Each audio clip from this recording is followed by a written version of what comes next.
Start பண்ணலாமா?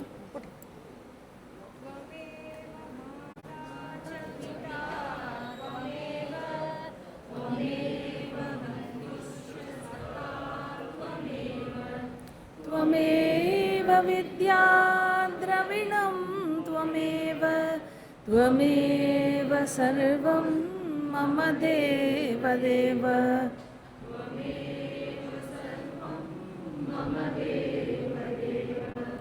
जय बोल सद्गुरुनाथ महाराज की जय. ध्यान श्लोकम. ॐ शुक्लाम्बरधरं विष्णुं शशिवर्णं चतुर्भुजं प्रसन्नवदनं ध्यायेत् सर्वविघ्नोपशान्तये. वक्रतुण्डमहाकाय सूर्यकोटिसमप्रभा निर्विघ्नं कुरु मे देव सर्वकार्येषु सर्वदा.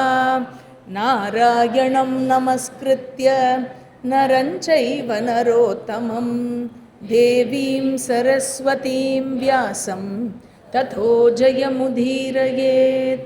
सच्चिदानन्दरूपाय कृष्णाय क्लिष्टकारिणे नमो वेदान्तवेद्याय गुरवे बुद्धिसाक्षिणे.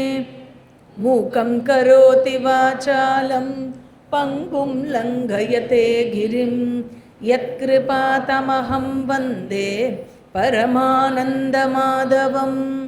अचतुर्वदनो ब्रह्मा द्विबाहुरपरो हरिः अभाललोचनः शम्भुः भगवान् बादरायणः.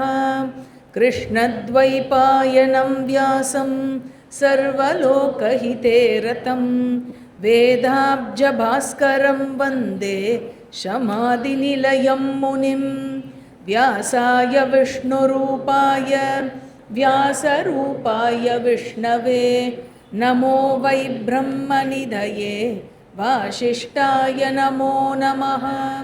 सदाशिवसमारम्भां शङ्कराचार्यमध्यमाम् अस्मदाचार्यपर्यन्तां वन्दे गुरुपरम्परां. महाभारतमाख्यानं कृतं व्यासेन धीमता नारायणेन प्रोक्तं हि तत्सर्वं मुक्तिमिच्छताम्. ஓம். ஸ்ரேஷ்பதியாகிய பகவான் ஸ்ரீமன் நாராயணனுடைய அனுக்கிரகத்தினால் ஆதி பருவத்தினுடைய மிக பெரிய உபபருவமான சம்பவ பருவம், அந்த சம்பவ பருவத்தினுடைய கடைசி பகுதியை அடைந்துள்ளோம். பகவானை நமஸ்கரித்து இந்த கடைசி பகுதியில் எவ்வளவு தூரம் முடிக்க முடியுமோ அதை இன்னைக்கு முடிக்கிறதுக்கு முயற்சி பண்ணுவோம். சம்பவ பருவத்தில் ஆதி பருவத்தினுடைய 65வது அத்தியாயம் முதல் 139வது அத்தியாயம் வரை உள்ளது. 65th chapter to 139th chapter of ஆதி பருவா, அந்த குரூப்புக்கு சம்பவ பருவம் என்ற பெயர். போன வகுப்பில், இன்னைக்கு 13வது வகுப்பு இல்லையா, 12வது வகுப்பில் நம்ம 127வது அத்தியாயம் வரை முடித்தோம். இன்னைக்கு 128வது அத்தியாயத்தின் முதல் இன்னைக்கு வகுப்பை தொடங்குவோம்.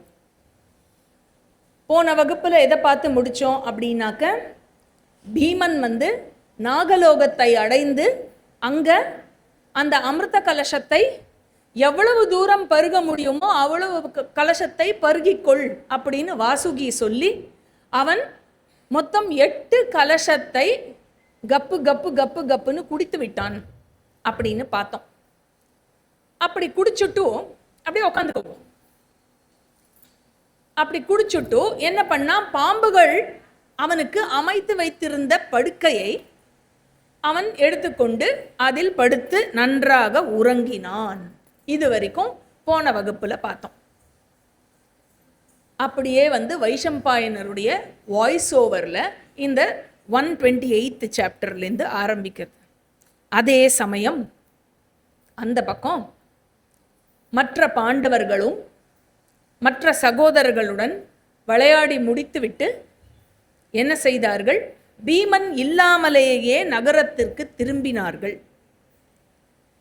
ஒரு பெரிய சைன்யத்தோட ஒரு பெரிய குரூப்பா போனதுனால மற்ற பாண்டவர்களுக்கு என்ன ஐடியா இருந்தது மனசுல அப்படின்னாக்க, பீமன் நமக்கு முன்னராகவே சென்று இருப்பான் அப்படின்னு அவளுக்குள்ள பேசிண்டே போனான்.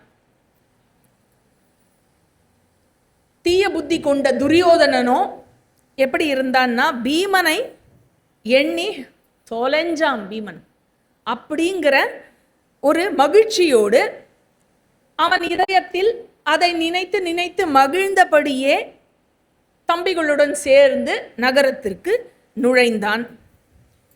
எந்த குற்றமும் அறியாத யுதிஷ்டிரர் எப்படி இருந்தால்னா, தன்னை போலவே எல்லோருமே குற்றம் அறியாமல் எல்லோருமே நேர்மையாகவே இருப்பார்கள் என்று அவர் கருதி கொண்டிருந்தார்.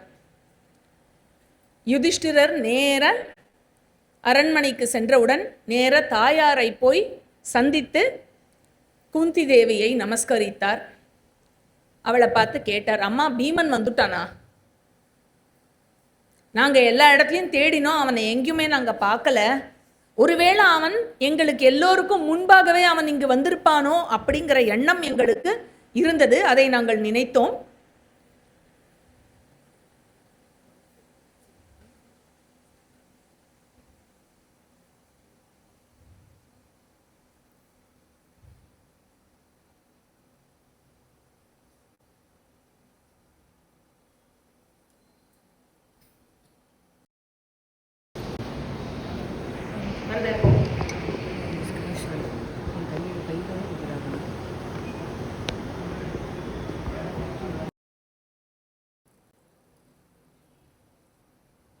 சேம் லிங்க் ஆர் வேறு லிங்க்? சேம் லிங்க் தான் வந்துருக்கு இல்லையா? அப்போ ஓகே, இப்போ வருதா? நான் பேசுறது இப்போ வருதா?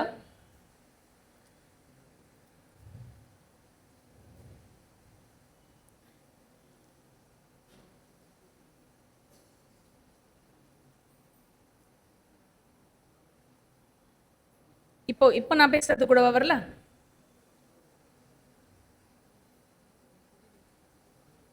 இதை கேன்சல் பண்ணிட்டு வேறு லிங்க் போடுறியா? சரி போடு.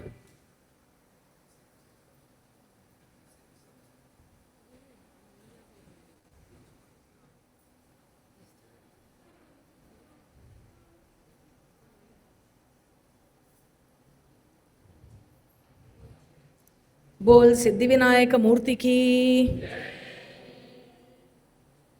இது வர்க்கார்தா? ஓம் ஓம் ஓம் ஓம். Okay, so for the benefit of all ஒரு தடவை ரீகேப் பண்ணிடுறேன். அதாவது என்னாச்சு, ஒரு பக்கம் நாகலோகத்தில் இவன் அமிர்த கலசத்தை உண்ட பீமன், குடித்த பீமன் நாகங்கள் கொடுத்த படுக்கையில் படுத்து உறங்கி கொண்டிருந்தான். அதே சமயம் பீமன் இல்லாமையே அரண்மனைக்கு திரும்பினார்கள் மற்ற சகோதரர்கள், மற்ற பாண்டவர்களும் துரியோதனாதி கூட்டங்களும் திரும்பினார்கள். அப்பொழுது பாண்டவர்களினுடைய மனதில் என்ன இருந்ததுன்னா, பீமன் நமக்கு முன்னாடியே சென்று இருப்பான் அப்படின்னு நினைத்து கொண்டிருந்தார்கள். ஆனால் தீய புத்தி கொண்ட துரியோதனன் பீமன் ஒழிந்தான் என்ற மகிழ்ச்சியுடன் அவன் ஹஸ்தினாபுர நகரத்துக்குள் நுழைந்தான். ஹஸ்தினாபுரம் நகரம் சென்ற உடனேயே யுதிஷ்டிரர் தன்னை போல்தான் எல்லோரும் நேர்மையானவர்களாக இருப்பார்கள் என்று வெளுத்ததெல்லாம் பால் என்ற மனம் கொண்ட யுதிஷ்டிரர் என்ன செய்தார்? நேர அம்மாவிடம் சென்று அவளை வணங்கி பீமன் வந்துட்டானா அப்படின்னு கேட்குறான். ஏன்னா அவனை எங்கேயும் நாங்கள் காணவில்லை, எங்கெல்லாமோ தேடி பார்த்தோம், சோலையில் தேடி பார்த்தோம், வனத்தில் தேடி பார்த்தோம், ஆத்தங்கரையில் தேடி பார்த்தோம், எங்கேயுமே அவன் காணவில்லை. அதனால் அவன் எங்களுக்கு முன்னாடி வந்திருக்க வேண்டும் என்று நாங்கள் நினைத்து கொண்டிருக்கிறோம். இங்கேயும் அவனை காணவில்லையே அம்மா, நீங்கள் எங்கேயான அவனை அனுப்பி இருக்கிறீர்களா அப்படின்னு ஒன்னே குந்திக்கு எப்படி இருக்கும்? பக்குன்னு இருக்கும். கண்ணா, நானும் பீமனை காணவில்லையே அப்பா அப்படின்னு சொல்லி அவளுக்கு அந்த மனசுல இருந்த டென்ஷன் அதிகமாக அதிகமாக ஒரு இன்ஸ்டிங்க்ட் ஒன்று இருக்கும் இல்லையா? அந்த இன்ஸ்டிங்க்டில் குந்தி பேசுகிறா, அந்த தாழ்ந்த மனம் கொண்ட விவேகமற்ற அந்த துரியோதனன் ஏற்கனவே அவனுக்கு பொறாமை இருக்கிறது உங்கள் அனைவரின் மீதும், குறிப்பாக பீமனின் மீது. அதுடன் சேர்ந்து அரியணையை மீது அவன் கொண்டுள்ள வெளிப்படையான ஆசை, அவன் அரியணை மீது கொண்டுள்ள ஆசை எல்லோருக்கும் தெரிந்தது, இதில் மறைக்கிறதுக்கு ஒன்றுமே இல்லை. அந்த ஆசையின் காரணமாலும் பொறாமையாலும் அவன் கோபம் கொண்டு என் மகன் பீமனை அவன் கொன்றுவிட்டானோ என்று நான் அஞ்சுகிறேன் யுதிஷ்டிரா அப்படிங்கிறான். இந்த எண்ணமே எனக்கு கடும் துன்பத்தை கொடுக்கிறது, என்னோட இதயம் எரிந்து கொண்டிருக்கிறது இந்த கவலையில் அப்படிங்கிறான். இதை கேட்டுக்கொண்டிருந்த விதுரர், அப்படி சொல்லாத குந்தி, நீ இதை சொல்றேன்னு தெரிஞ்சா உன்னுடைய மற்ற மகன்களையும் அவன் கொல்ல முயற்சிக்க கூடும். அதனால் நீ உன் மகன்களை கவனத்துடன் காப்பாயாக. வியாசர் உன்னுடைய மகன்கள் நீண்ட ஆயுள் கொண்டவர்கள் என்று அவர் ஆசீர்வாதம் பண்ணி உள்ளார். அதனால கண்டிப்பாக உன் மகன் திரும்பி வருவான், உன்னை மகிழ்வூட்டுவான். நடக்கிறதா இல்லையா பாரு, வெயிட் பண்ணு, கவலைப்படாத அப்படின்னு அவர் கொஞ்சம் அவளை தேத்தினார். தேத்தினாலும் இந்த பெத்த மனம் பித்துன்னு சொல்லுவா இல்லையா, அந்த மாதிரி இவள் அதை கேட்ட பிறகும் குந்தி துயருடனே இருந்தாள். 8 நாள் ஆச்சு. இப்படியே 1 2 3 4 8 நாள் கழித்து நாகலோகத்தில் பீமன் தூங்கி எழுந்தான். ஏனால் அவன் குடித்த அந்த அமிர்த ரசம் செரிப்பதற்கு அத்தனை காலம் ஆனது. அது செரித்து அவன் எழுந்தவுடன் எப்படி எழுந்தானா, அப்படி தன்னை பலசாலியாக உணர்ந்தான். அவனை சுத்தி இருந்த நாகங்கள் எல்லோரும் சொன்னார்கள், ஏ பீமா, உனக்கு நீ பருகின அமிர்த ரசத்தால் 10,000 யானை பலம் உனக்கு வந்துவிட்டது. இவ்வளவு பலம் கொண்ட உன்னை இனி போரில் யாருமே வெல்ல முடியாது அப்படின்னு சொல்லிட்டு, சரிப்பா குளிச்சு தூங்கி எழுந்திருக்க, குளிச்சுட்டு நல்லா ட்ரெஸ் பண்ணிட்டு ஆத்துக்கு போ. ஏற்கனவே உன்னுடைய சகோதரர்களும் அம்மாவும் துயரில் இருப்பார்கள், கவலையுடன் உன்னை காணாமல் இருப்பார்கள், அதனால நீ கிளம்பு அப்படின்னு சொன்னான். இவ்வாறு கீழ நாகலோகத்திலிருந்து பூமியின் பரப்பிற்கு திரும்பிய பீமன் தாயிடம் விரைவாக ஓடி சென்றான். அம்மா அப்படின்னு உடனே குந்திக்கு எப்படி இருக்கும், கண்ணா வந்துட்டியா அப்படின்னு அவனை வாரி அணைச்சு உச்சி நுகர்ந்தாள். பின்னாடியே கூட இருந்த 4 சகோதரர்களையும் எல்லோரையும் ஒன்றாக அணைத்து கொண்டான். எல்லாருக்கும் ஒரே மகிழ்ச்சி. அதுக்கப்புறம் நடந்ததையெல்லாம் கூறினான். அத்தனையும் கேட்ட யுதிஷ்டிரர், எல்லாருக்கும் கோபம் வரும், விஷம் வச்சு கொன்னு இருக்கான் அப்படின்னா எவ்வளோ கோபம் வரும். அதனால எல்லாருக்கும் கோபம் வரும்போது யுதிஷ்டிரர் சொன்னார், அனைவரும் அமைதியாக இருங்கள், இதை பற்றி யாரும் யாரிடமும் பேசக்கூடாது. இன்றிலிருந்து நாம் எப்படி இருக்க வேண்டும் என்றால், ஒருவருக்கொருவர் கவனத்துடன் நம்மை பார்த்து கொள்ள வேண்டும், காத்து கொள்ள வேண்டும்.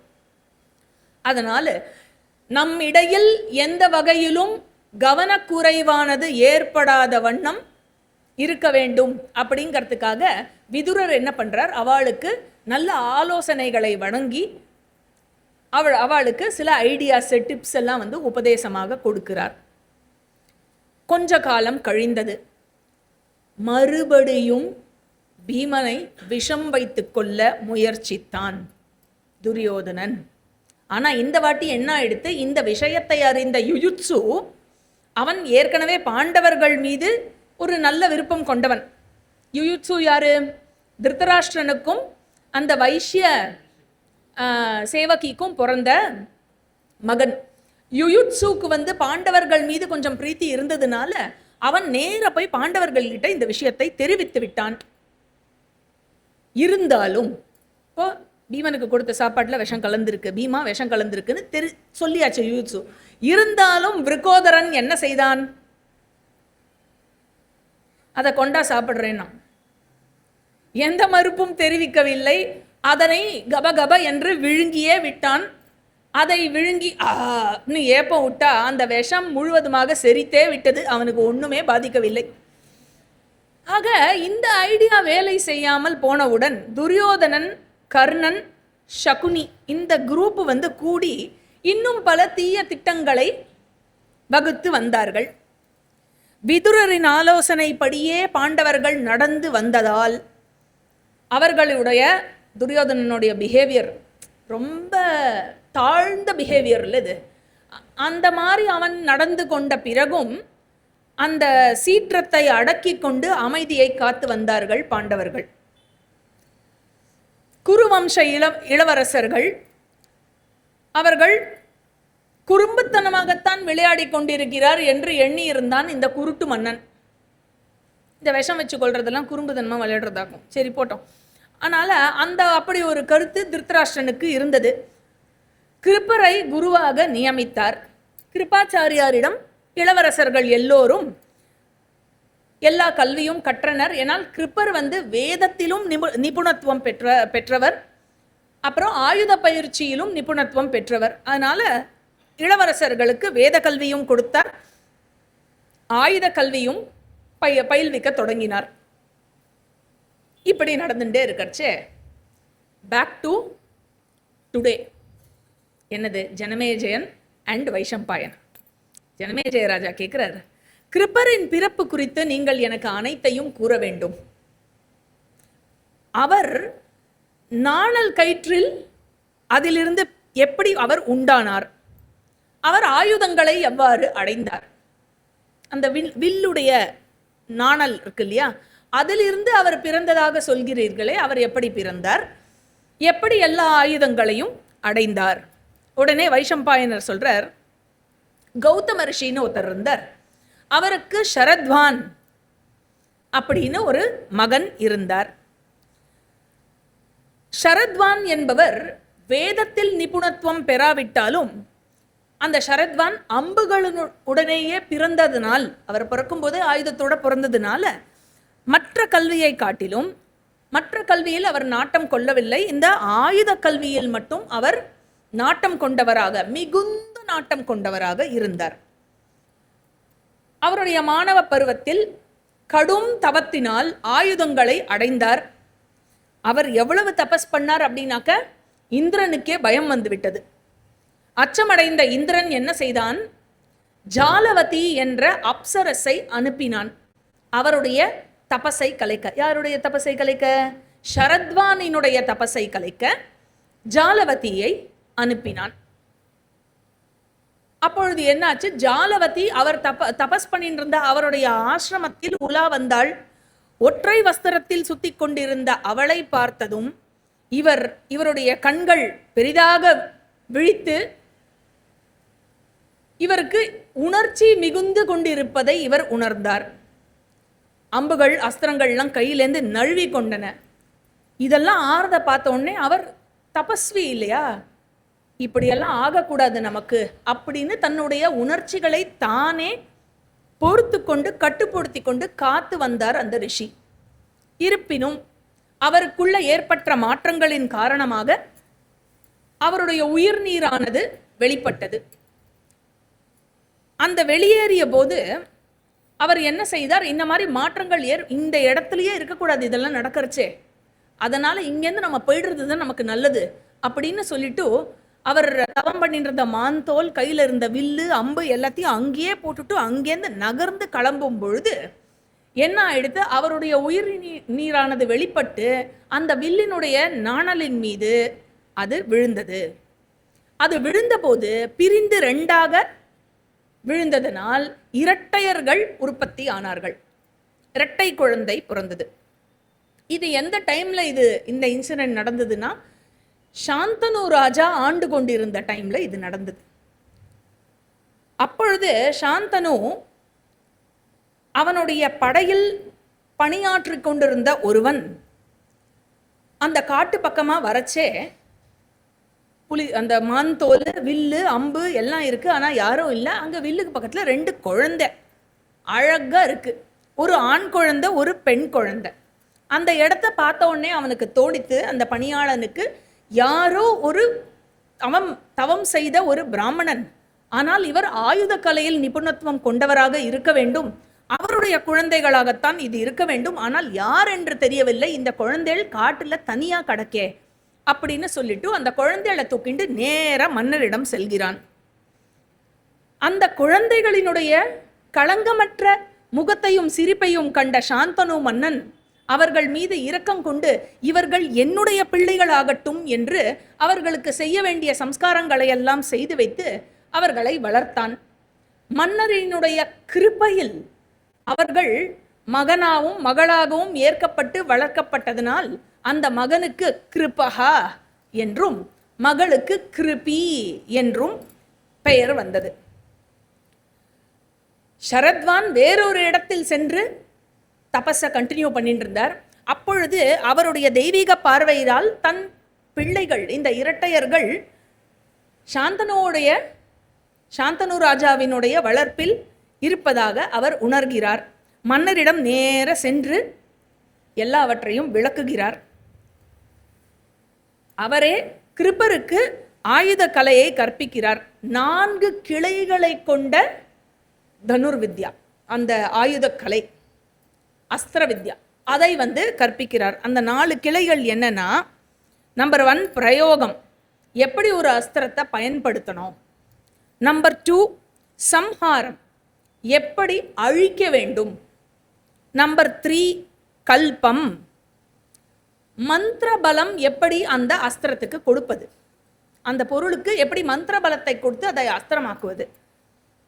நம்பர் 4 ரகசியம், மறைமுகமான வித்தைன்னு பேர். ஆக இந்த 4 அம்சங்களையும் கொண்ட 4 கிளைகளையும் கொண்ட அஸ்திர வித்யாவை கிருபருக்கு அவர் போதிக்கிறார். அதோடு சேர்த்து ஞானத்தின் பல கிளைகளையும், along with a lot of sciences, many sciences, இது எல்லாத்தையும் கிருபருக்கு அவர் சொல்லி கொடுக்கிறார். கிருபர் எல்லாத்தையும் யார்கிட்ட இருந்து கத்துக்கிறார்? அவருடைய அப்பா சரத்வான் கிட்ட இருந்து கத்துக்கிறார். ஆக திருதராஷ்டிரனுடைய 100 மகன்களும், பாண்டவர்களும், யாதவர்களும், விஷ்ணு குலத்தை சேர்ந்தவர்களும், மற்ற எல்லா ராஜாக்களும் எல்லோரும் கிருபாச்சாரியாரிடம் இருந்தே கல்வி கற்க ஆரம்பித்தார்கள். பீஷ்மர் என்ன பண்ணார்?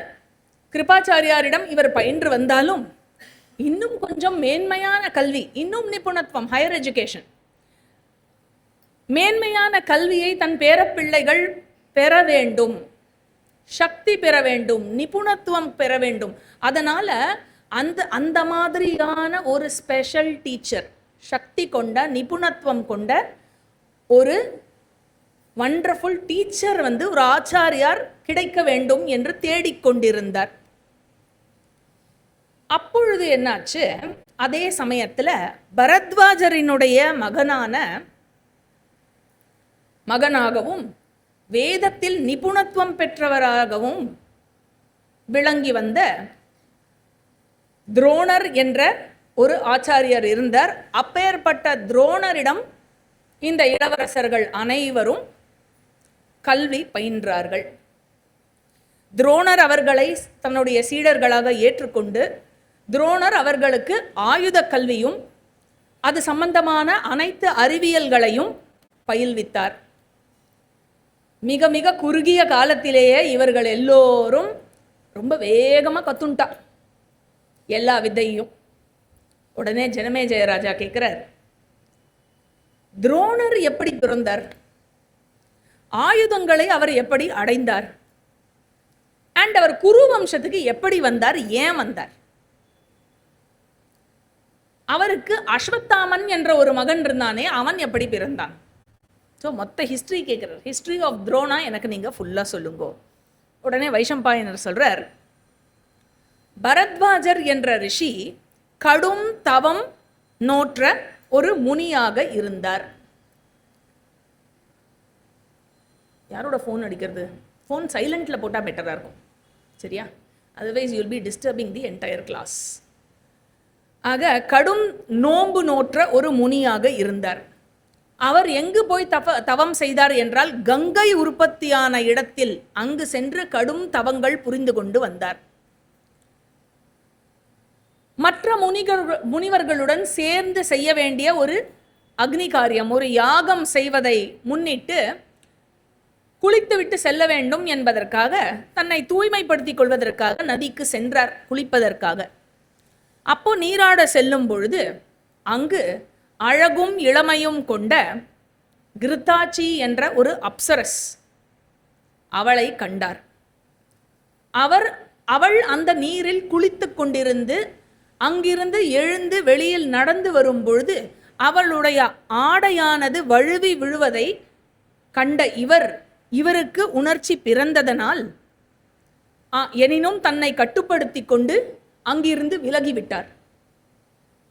இருந்தாலும் வெளிப்பட்ட உயிர் நீரானது அதை வீணாக்க மனமில்லாமல் அதை துரோணி என்று சொல்லப்படும் ஒரு குடத்தில் இட்டு வைத்தார். ஆக அந்த துரோணியிலிருந்து அவர் பிறந்ததனால் பிறந்த குழந்தைக்கு துரோணகா என்று பெயர்.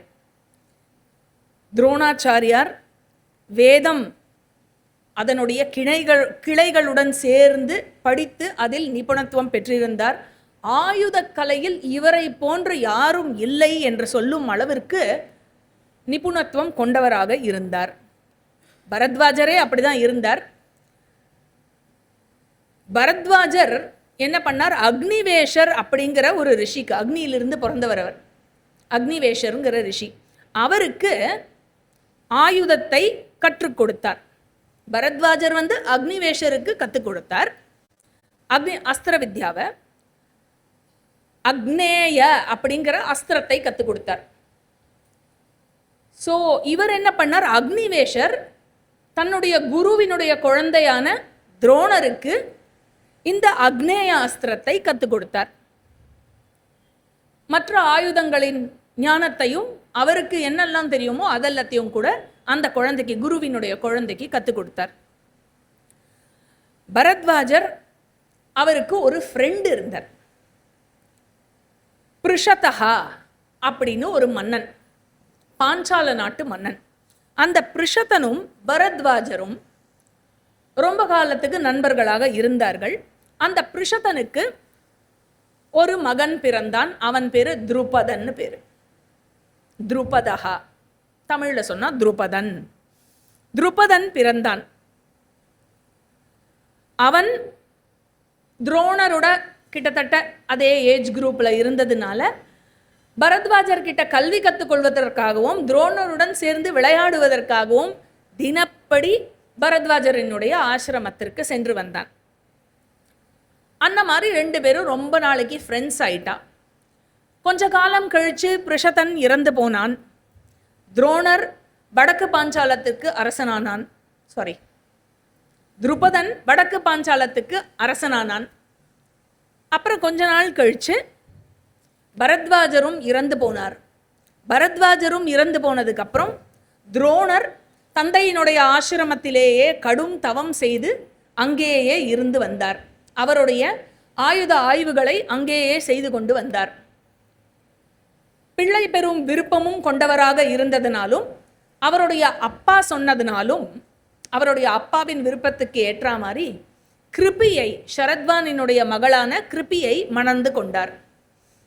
கிருபி எப்பேற்பட்டவள் என்றால் மிக மிக அறம் சார்ந்த ஒரு பெண்ணாக இருந்தாள்.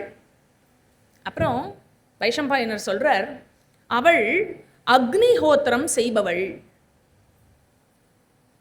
அக்னிஹோத்திரம் செய்பவள் அப்படின்னா என்ன அர்த்தம்? அவளுக்கு உபநயனம் ஆயிருக்கணும், வேதாத்தியாயனம் பண்ணியிருக்கணும் அவோ, இல்லையா?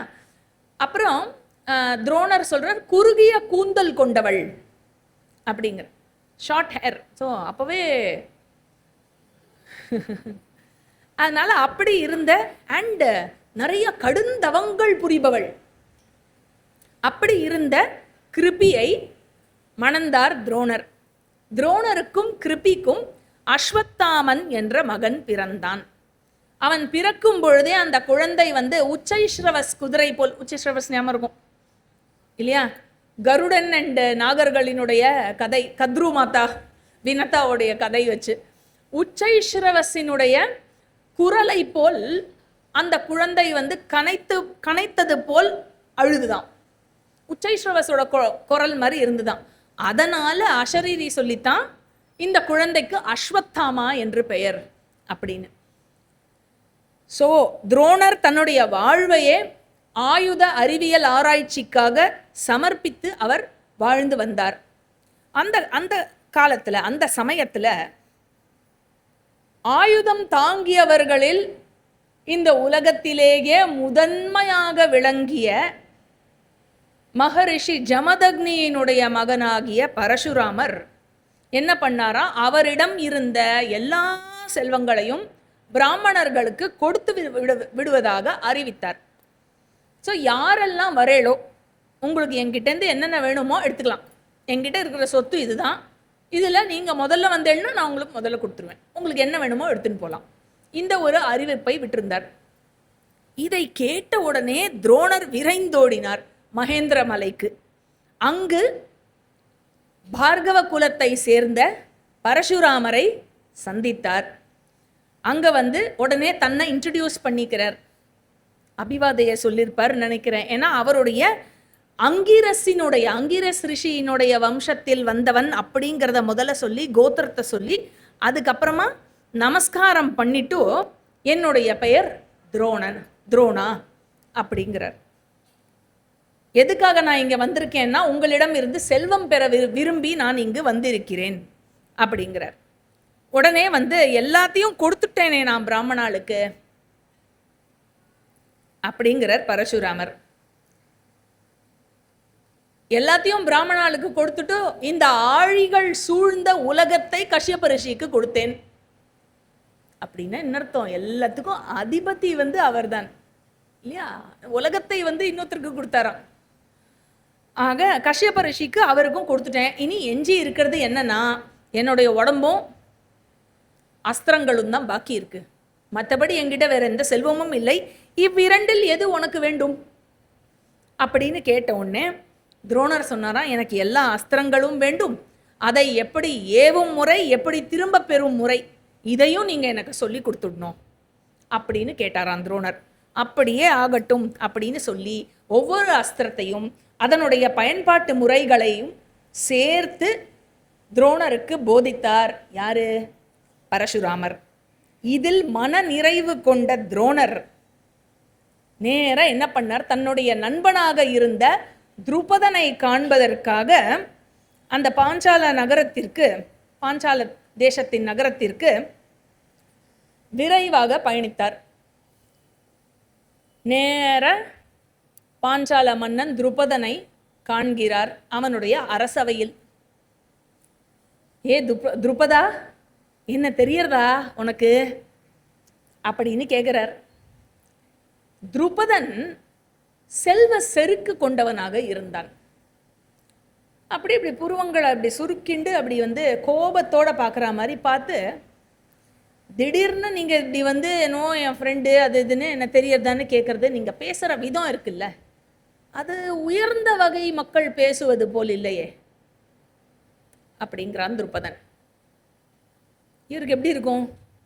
பலார்னு அரைஞ்சா மாதிரி இருக்கும் இல்லை? அப்படியே பார்த்துட்டு இருந்தார், இவன் துருபதன் தானா பேசுறது அப்படின்னு.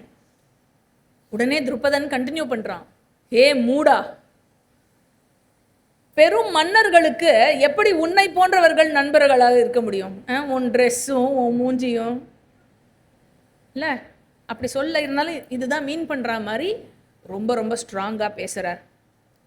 ஆக முன்காலத்தில் ஏதோ நம் இருவரிடையே நட்பிருந்தது உண்மையாக இருக்கலாம்.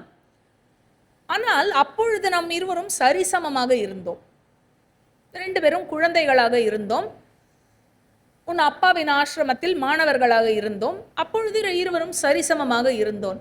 ஆனால் காலத்தின் மாற்றம் நட்பை மாற்றிவிடும், நட்பை பலவீனப்படுத்திவிடும்.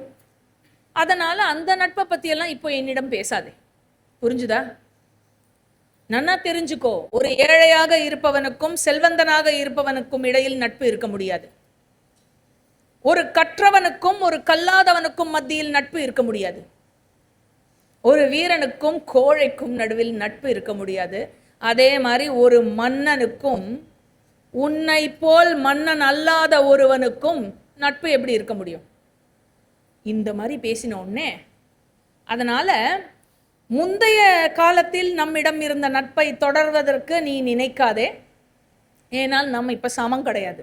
அதாவது அந்த பர்சனை டவுன் பண்ணி நீ வந்து ரொம்ப கம்மி, நீ ரொம்ப கம்மி, எக்கனாமிக் பேசிஸில், வெல்த்தில், அந்த பவரில், போஸ்ட்டில், டெசிக்னேஷனில், இதை வச்சு நீ கம்மி நீ அப்படியே வந்து அவையில், அரசவையில் அவமானப்படுத்தி கொண்டிருந்தான்.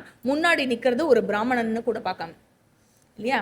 ஸோ துருபதனின் உடைய இந்த ஆணவத்திற்கு சரியான பதிலடி கொடுக்க வேண்டும் என்று நினைத்தார் துரோணர். உடனே பாஞ்சாலத்தை விட்டு புறப்பட்டு குரு ராஷ்டிரத்திற்கு வந்தார். குரு ராஷ்டிரத்தில் யார் இருக்கா?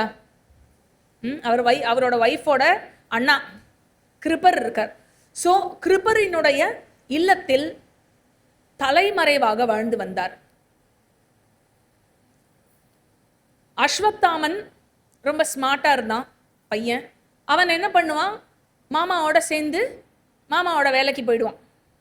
மாமாவோட வேலை என்ன? குரு ராஜகுமாரர்களுக்கு கிளாஸ் எடுக்கிறது, இல்லையா?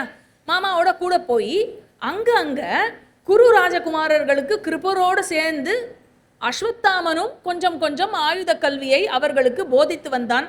ஆனால் இதை யாருமே அஸ்வத்தாமனினுடைய ஆற்றலை நோட்டீஸ் பண்ணாமல் இருந்தான். ஒரு நாள் என்னாச்சு? குரு ராஷ்டிரத்தின் இளவரசர்கள் ஹஸ்தினாபுரத்துக்கு வெளியில் சென்று விளையாடி கொண்டிருந்தார்கள். பந்து வைத்து விளையாடி கொண்டிருந்தார்கள். அப்பொழுது என்னாச்சு? விளையாடி கொண்டிருக்கும் பொழுது அந்த பந்து அடித்த வேகத்தில் எங்கேயோ உருண்டு போய் ஒரு கிணற்றுக்குள் விழுந்தது, ஒரு பாழுங்கிணற்றுக்குள் விழுந்தது. காய்ந்த நீரற்ற கிணறு அப்படிங்கிறார் வைஷம்பாயனர். அங்கு விழுந்தது.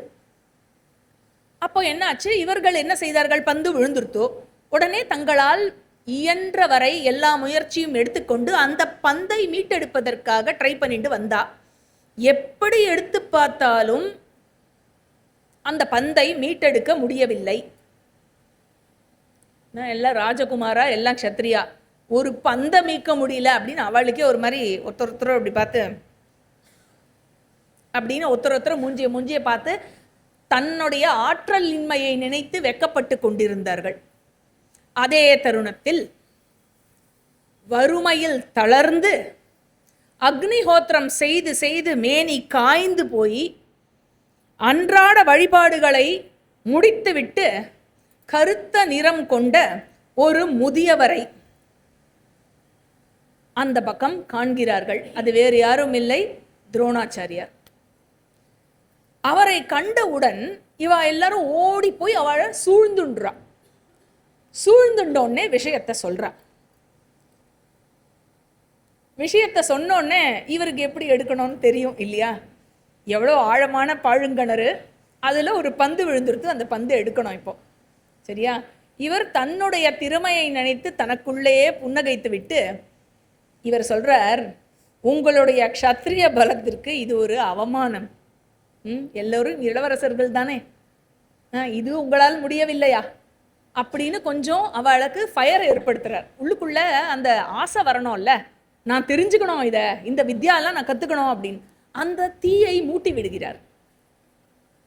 ஒன்று பண்ணலாம், இன்று ஒரு நாள் இரவு எனக்கு நீங்கள் சாப்பாடு கொடுப்பேள் அப்படிங்கிறதுக்கான உறுதியை நீங்கள் அளித்தீர்கள் என்றால் அந்த பந்து மட்டும் அல்லாமல் இதோ என் கையில் நான் போட்டிருக்கும் மோதிரத்தையும் விட்டெறிகிறேன், ரெண்டுத்தையும் சேர்த்து மீட்டெடுக்கிறேன் அப்படின்னு ஒன்று யுதிஷ்டிரர் இன்ஸ்டன்ட்டாக சொல்கிறார். ஓ பிராமணரே, கிருபாச்சாரியாரின் அனுமதியுடன் நீங்கள் கேட்டதை இன்று ஒரு இரவல்ல காலத்திற்கும் நீங்கள் பெறுவீர்கள், அதனால எங்களுக்கு ஹெல்ப் பண்ணுங்கோ அப்படின்னு உறுதி அளித்தவுடன் துரோணர் என்ன செய்கிறார்? புல்லை கொண்டு ஒரு ஒரு மந்திரத்தை ஏவுகிறார். ஒரு புல்லை எடுக்கிறார், மந்திரத்தை ஏவுறார். அந்த மந்திரத்தால் நேர விட்டெறிகிறார் கணத்துக்குள்ள. அந்த புல்லை மந்திரம் ஏவிய அந்த புல்லே அஸ்திரமாகி விட்டது. அதை ஏவியவுடன் அது நேர போய் அந்த பந்தை துளைக்கிறது. அப்புறம் என்ன பண்றார், அதே மாதிரி இன்னொரு புல்லை எடுத்து மந்திரத்தை ஏவரார், மீண்டும் விட்டறிகிறார். ஏற்கனவே போன முதல் புல்லை இது போய் துளைக்கிறது. இப்படி அடுத்து அடுத்து அடுத்து அடுத்து புற்களை மந்திரம் ஏவி விட்டதுனால இதுவே ஒரு சங்கிலி போல ஆகி அந்த பந்தை மீட்டெடுத்து விடுகிறார்.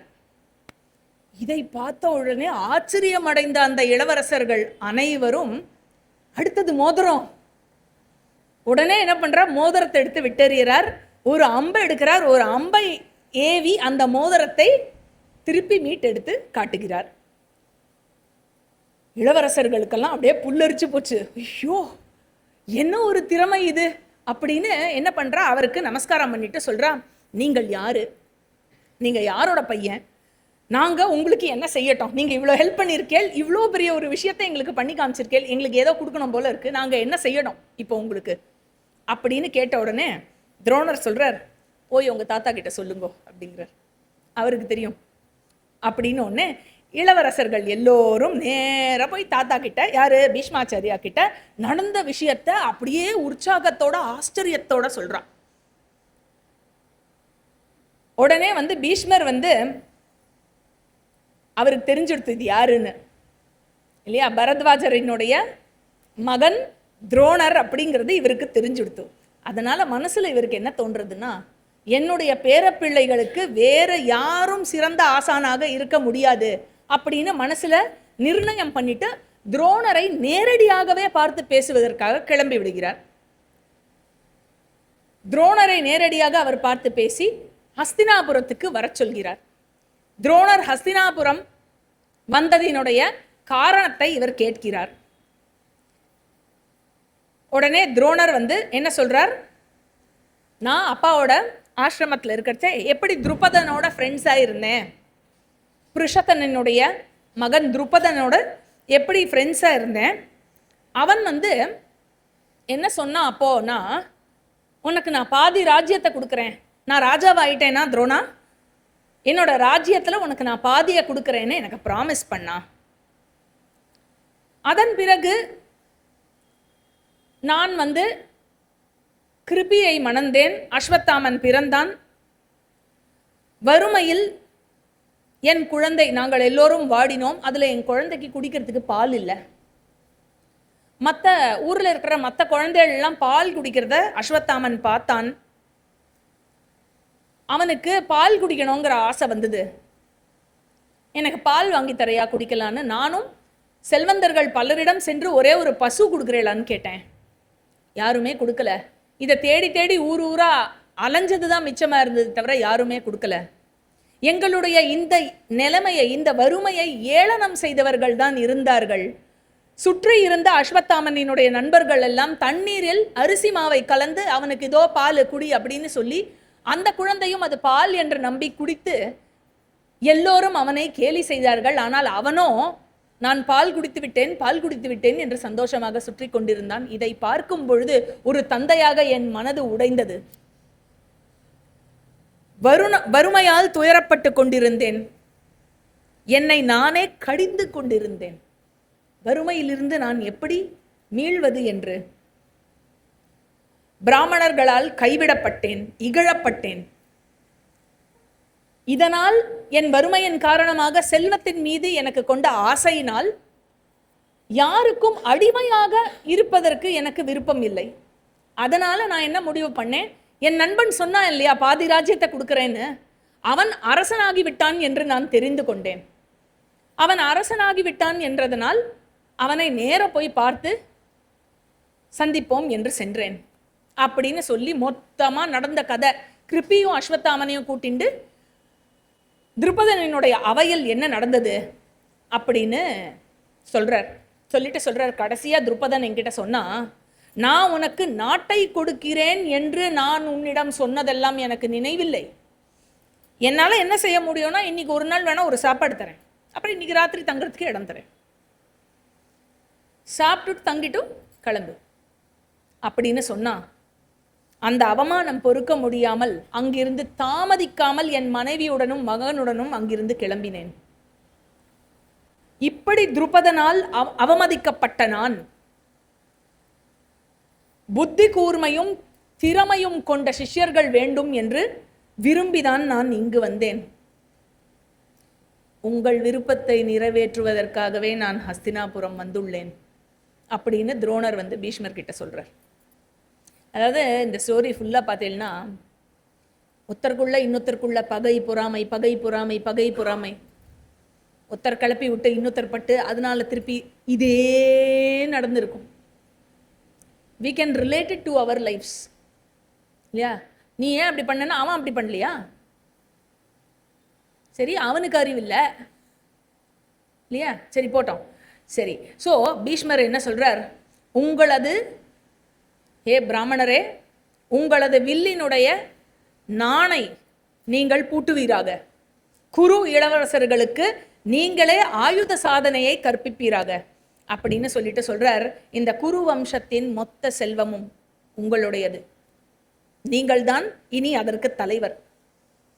இந்த குரு குலமே உம்மவர்கள். அதனால உங்களுடைய வசிப்பிடம் எப்படி வேணும், அதை எப்படி அமைத்து கொடுக்கணும், இத்தனை பேருக்கு நான் சொல்லி கொடுக்கணும் இல்லையா? அந்த இன்ஃப்ராஸ்ட்ரக்சர்லாம் வேணும் இல்லையா? அதனால எப்படி அமைத்து கொடுக்கணும் என்று நீங்கள் எப்படி சொல்கிறீர்களோ அதே மாதிரியே செய்து விடுவோம். எங்களுடைய நற்பேறு, நாங்கள் செய்த புண்ணியம் நீங்கள் கிடைத்தது அப்படின்னு பீஷ்மர் சொல்றார். உடனே என்ன ஆகிறது? அவர் அங்கேயே குருகுலத்திலேயே தன்னுடைய வசிப்பிடத்தை அமைத்து கொண்டு புகழுடன் வாழ ஆரம்பித்தார் துரோணர்.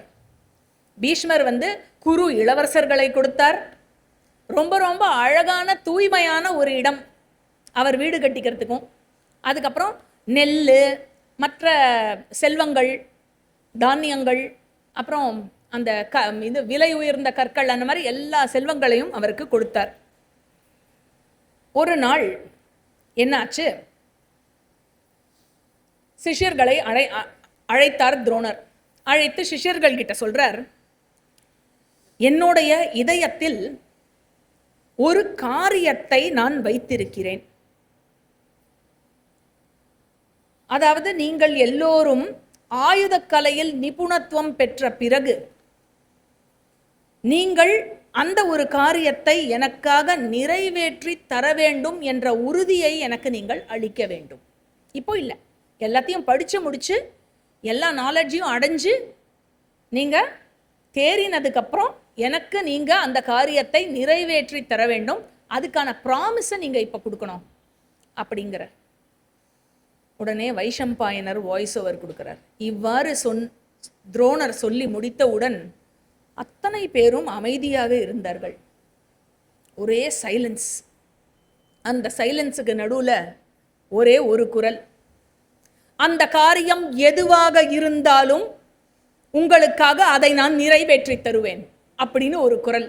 அது யாருன்னு பார்த்தா அர்ஜுனன். உடனே அவருக்கு அப்படியே மனசெல்லாம் குளிர்ந்து போய், இங்க வாடா கண்ணான்னு அவனை மார்போடு அணைத்து தழுவி கொண்டார். மீண்டும் மீண்டும் அவனை உச்சி நுகர்ந்து ஆனந்த கண்ணீர் வடித்தார். துரோணர் தெய்வீக ஆயுதங்களையும் மனித ஆயுதங்கள் அதிலும் பயிற்சியை கொடுத்தார் எல்லா இளவரசர்களுக்கும். பயிற்சி பெற இந்த குரு இளவரசர்கள் மட்டும் இல்ல, அவரோட சேர்ந்து இன்னும் பல பேர் இருந்தார்.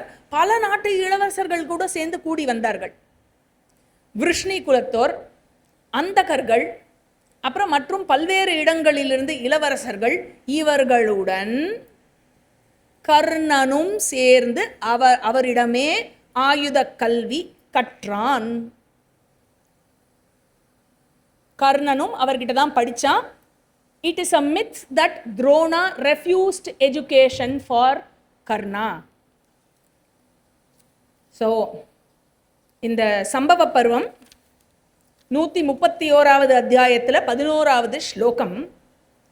விருஷ்ணயச்சாந்தகாశ్చைவ நானாதேஷ்யாశ్చ பார்த்திவாः சூதபுத்ரश्చ ராதேயः குரும் துரோணமியாத்ததா. கர்ணனும் இவரிடம்தான் படித்தான். இதுதான் மகாபாரதம், சரியா? ஆனால் கர்ணன் எப்படி இருந்தான் என்றால், அர்ஜுனன் மீது பொறாமை கொண்டவனாக இருந்தான். துரியோதனனை ஆதரித்து பாண்டவர்களை எதிர்த்தே எல்லா பிஹேவியரும் இருந்தது. அனைவரை காட்டிலும் அர்ஜுனன் எப்படி இருந்தான்? அவன் மேம்பட்டு திகழ்ந்தான், முதன்மையானவனாக திகழ்ந்தான். ஆக இவனுக்கு நிகராக யாருமே வர முடியாது என்று நம்பிக்கை வந்தது துரோணருக்கு. என்ன செய்தார் துரோணர்? மாணவர்கள் எல்லோரையும் நீர் நிரப்புவதற்காக, குடத்தில் நீர் நிரப்புவதற்காக அனுப்பி வைப்பார். எல்லாருக்கும் ஒரு குடம் கொடுத்து போய் தண்ணியை பிடிச்சுன்னு வாங்கோ. இத்தனை பேருக்கு தண்ணி பின்ன வாட்டர் சப்ளை எங்க இல்லையா? இவெல்லாம் போய் தண்ணி எடுத்துன்னு வந்து ரொப்பி வைக்கணும். இது ஒன் ஆஃப் தி ஆக்டிவிட்டி குருகுலத்தில். அப்படி ரொப்பி வைக்கும் பொழுது இவர் என்ன பண்ணார்? ஒரு ஐடியா. எல்லா மாணவர்களுக்கும் குறுகிய வாய் கொண்ட ஒரு அகல பாத்திரத்தை கொடுப்பார். அப்படின்னா என்னாகும்? தண்ணி ரொப்புறதுக்கு டைம் ஆகும் இல்லையா? அஸ்வத்தாமனுக்கு மட்டும் அகலமான வாய் கொண்ட ஒரு பாத்திரத்தை கொடுத்தார். எதற்கு அப்படின்னாக்க, இவா எல்லாரும் ரொப்பின்னு வரதுக்குள்ள என்னோட புள்ளைக்கு என்கிட்ட இருக்கிற எல்லா வித்யாவும் போனோம் இல்லையா? அதனால தம் புள்ளைக்கு இன்னும் அதிகமாக கற்பிக்க வேண்டும் அப்படின்னு அந்த நினைப்புடன் அஸ்வத்தாமனுக்கு அகலவாய் கொண்ட பாத்திரம், ஸோ குவிக்காக நிரப்பி கொண்டு வந்துருவான். மற்றவாள்லாம் வரத்துக்குள்ள அந்த டைமில், அந்த டைம் கேப்பில் இன்னும் கொஞ்சம் அந்த மாதிரி வந்து எக்ஸ்ட்ரா சொல்லி கொடுக்கலாமேன்னு. ஆனால் இதை அறிந்து கொண்டான் ஜிஷ்ணு. யாரு ஜிஷ்ணு? அர்ஜுனன். அர்ஜுனனுக்கு இன்னொரு பேரு ஜிஷ்ணு. அதாவது the one who has an unbroken record of victories அர்த்தம் ஜிஷ்ணு அப்படின்னாக்க. எவன் ஒருவனுக்கு முறியடிக்கப்படாத வெற்றிகளின் ஒரு பதிவேட்டை கொண்டுள்ளானோ அவன் ஜிஷ்ணு. அவன் என்ன பண்ணா, அந்த பாத்திரத்தில் தண்ணி ரொப்பணும், அவ்வளவுதானே. இதுக்கு நதிக்கு போனோம், அவளோட சேர்ந்து போய் ஒரு வருணாஸ்திரத்தை போட்டால் ரொம்பிட்டு போகிறது பாத்திரம். அதனால வருணாஸ்திரத்தால் பாத்திரத்தை ரொப்பி விட்டு அஸ்வத்தாமன் எவ்வளவு விரைவா சென்றானோ அஸ்வத்தாமன் கூடவே இவன் சென்று விட்டான். சென்று விட்டதுனால வந்துட்டியா, சரி வா, வேற என்ன பண்றது, சேர்த்தே சொல்லி கொடுத்தார். அதனால அஸ்வத்தாமன் கற்றுக்கொள்ளும் பொழுதே அனைத்தையும் இவனும் கற்றுக்கொண்டான். குரு சேவையில் அனைவரையும் விஞ்சி இருந்தான். அதனால சீக்கிரமாவே குருவுக்கு ரொம்ப ரொம்ப ரொம்ப ரொம்ப பிடித்தவனானான். உடனே ஒரு நாளைக்கு துரோணர் என்ன பண்ணார்? சமையல்காரரை கூப்பிட்டார். சமையல்காரரை ரகசியமாக கூப்பிட்டார். அர்ஜுனனுக்கு தெரியப்படாது கூப்பிடுறது.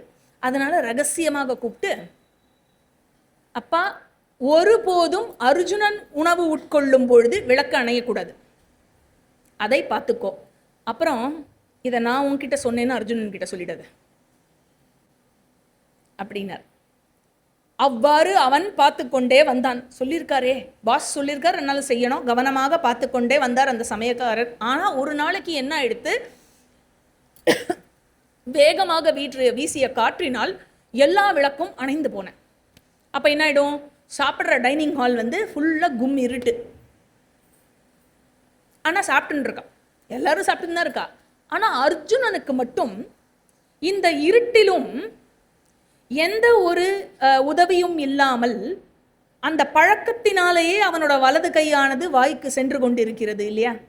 வெளிச்சமே இல்லாட்டி கூட வெறும் பழக்கத்தினால் அவன் மிஸ் பண்ணல, இப்படியெல்லாம் போட்டுக்கல, இப்படி கரெக்டாக.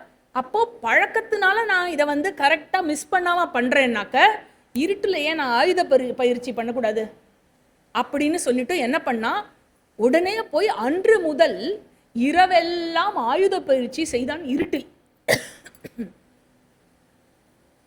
ஆக என்ன எடுத்து ராத்திரியில எல்லா அம்சையும் அடங்கினதுக்கு அப்புறம் ஜூம் ஜூம் ஜூம் அப்படின்னு சத்தம் கேட்கும். எங்கேயோ யாருக்கு? துரோணருக்கு கேட்கும். மற்றவன்லாம் தூங்கியிருப்பான் இல்லையா? துரோணருக்கு மட்டும் இந்த சத்தம் கேட்டோன்னே, துரோணருக்கு என்ன தெரியுமே, இது அர்ஜுனனோட வில்லாச்சே அப்படின்னு அந்த நானுடைய சத்தத்திலேயே இவர் அர்ஜுனன் என்று அறிந்து கொண்டு நேர போய் பார்த்தாராம். அவன் பண்ற அந்த பிராக்டிஸை பார்த்து எந்த டீச்சருக்கு தான் வந்து சந்தோஷம் வராது இதை பார்த்து இல்லையா? அதனால அவனை வந்து வாரி அணைத்து கொண்டு உச்சி நுகர்ந்து அவர் என்ன பண்ணார், அர்ஜுனா, உனக்கு இன்று ஒரு உண்மையை சொல்கிறேன். நான் கற்பிக்கப் போகும் வித்தையால் உனக்கு நிகரான வில்லாளி இந்த உலகத்தில் எவனுமே இருக்க மாட்டான். இது உண்மை. அப்படின்னு அவன் மேல அந்த அந்த வாத்சல்யம் இருக்குல்ல, இப்படி ஒரு கமிட்டட் ஸ்டூடெண்டா உன்னதான் நான் தேடின்னு இருந்தேன் அப்படின்னு. அதனால அப்படி அவனுக்கு எல்லாவற்றையும் கற்றுக் கொடுத்தார். குதிரையில் ஏறி எப்படி போர் செய்வது, யானையில் ஏறி எப்படி போர் செய்வது, தேர் மூலமாக எப்படி போர் செய்வது, தரையில் நின்று எப்படி போர் செய்வது, அதோட கதாயுதம், வாள், வேல், ஈட்டி, அப்புறம் ஒரே நேரத்தில் பல வீரர்களுடன், இவன் ஒருவனாக இருந்து பல வீரர்களுடன் எப்படி போர் புரிவது, அந்த பயிற்சியும் கொடுத்தார். ஆக இவர் இப்படி பயிற்சி கொடுக்கறதையும் அர்ஜுனன் இப்படி பயில்வதையும் அது அப்படி அப்படி இப்படி ஸ்ப்ரெட் ஆயிடுத்து போல இருக்கு. இவருடைய புகழ் நிறைய ஸ்ப்ரெட் ஆயிடுத்து. இவருடைய புகழ் இப்படி ஸ்ப்ரெட் ஆனதுனால ஆயிரக்கணக்கில் மன்னர்களும் இளவரசர்களும் எல்லா பக்கத்திலிருந்தும் வந்து குமிந்தார்கள் துரோணரினுடைய ஆசிரமத்தில் அவரிடம் கல்வி கற்க வேண்டும் என்று. அதோடு சேர்ந்து நிஷாத நாட்டு மன்னனான ஹிரண்ய தனுஷுன்னு ஒருத்தர் இருந்தார். அந்த மன்னனினுடைய மகன் இளவரசன் ஏகலவ்யன், அவனும் வந்திருந்தான். அந்த பையனை பார்த்த உடனே இவருக்கு தெரிஞ்சுது, இவன் நிஷாத மன்னன் ஹிரண்ய தனுஷினுடைய மகன் இளவரசன் ஏகலவ்யனாச்சே அப்படின்னு. உடனே என்ன பண்ணார், கற்றுக் கொடுக்க மாட்டேன் அப்படின்னார். ஏன் அப்படின்னா, பின்னாடி சாந்தி பருவத்தில் டுவர்ட்ஸ் தி எண்டு நிறையா பருவம் இருக்கிறதுக்கு. ஸோ சாந்தி பருவத்தில் ஒரு கதை வரும். அதாவது பீஷ்மர் யுதிஷ்டிரருக்கு செய்யும் உபதேசத்தில் ஒரு கதையை சொல்லுவார் பீஷ்மர். அந்த கதையில் தர்மமான மன்னனாக நீ எப்படி வாழ வேண்டும் அப்படின்னு சொல்லுவார். அதர்மமான மன்னனாக நீ எப்படி வாழக்கூடாது அப்படிங்கிறதையும் உபதேசிப்பார். அதில் அதர்மமான மன்னனாக நீ எப்படி வாழக்கூடாதுங்கிறதுக்கு வேண அப்படிங்கிற ஒரு ராஜாவை உதாரணமாக காட்டி அவர் சொல்வார். இந்த வேணங்கிற ராஜா அவன் மிக மிக அதர்மமானவன்.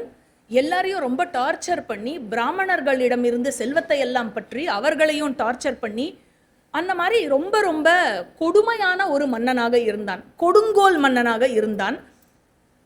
அப்பேற்பட்ட அதர்மமான எல்லா விதமான அதர்மங்களையும் புரிந்து வந்தான். அப்பேற்பட்ட அதர்மமான மன்னனை ரொம்ப பவர்ஃபுல்லாகவும் இருந்ததுனால அவனை வீழ்த்துவதற்கும் வழி தெரியாமல் என்ன செய்தார்கள், பிராமணர்கள் தங்களுடைய தவத்தினால் மந்திரத்தினாலேயே அவனை, அந்த அதர்மியை கொன்றார்கள். அப்படி மந்திரத்தினால், எந்த அஸ்திரமும் இல்லாமல் மந்திரத்தினால் அவன் கொல்லப்பட்ட பொழுது என்னாச்சா, the negative part of him இருக்குல்ல, அந்த வேணாங்கிற ராஜாவினுடைய அந்த நெகட்டிவ் பார்ட் இது அங்கே வரும். ஆக்சுவலி இங்கே வரவே இல்லை, இந்த ஆதி பருவத்தில் இது சொல்லப்படலை, அங்கே சொல்லப்படும் இந்த கதை. பட் நான் இதை இந்த இடத்துல ஒரு ரெஃபரன்ஸ்க்காக சொல்கிறேன். இந்த வேணாங்கிற அரசனினுடைய அந்த நெகட்டிவ் சைடு நிஷாத குலமாக உருவெடுத்ததாம். நிஷாத குலம் அப்படிங்கிறது ஒரு ட்ரைபல் குலம்.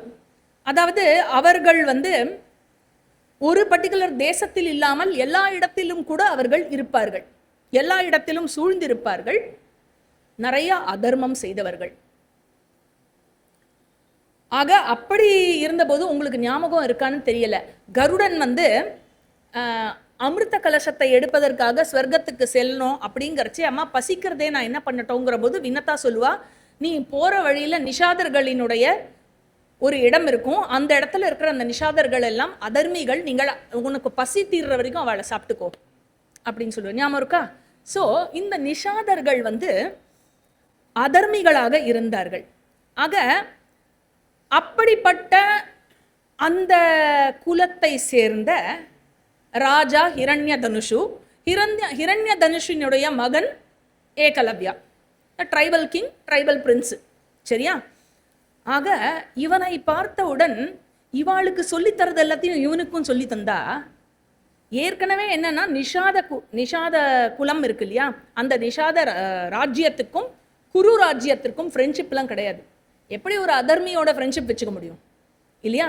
ஃப்ரெண்ட்ஷிப் இல்லாத போது ஒரு எனிமி கண்ட்ரிக்கு உன்னுடைய ஆர்மி சீக்ரெட்ஸை எப்படி நீ சொல்லி தருவ? இல்லை, எப்படி சொல்லி தருவோம்? பாகிஸ்தான்லேருந்து ஒரு பையன் வரான்னு வச்சுக்கோங்க.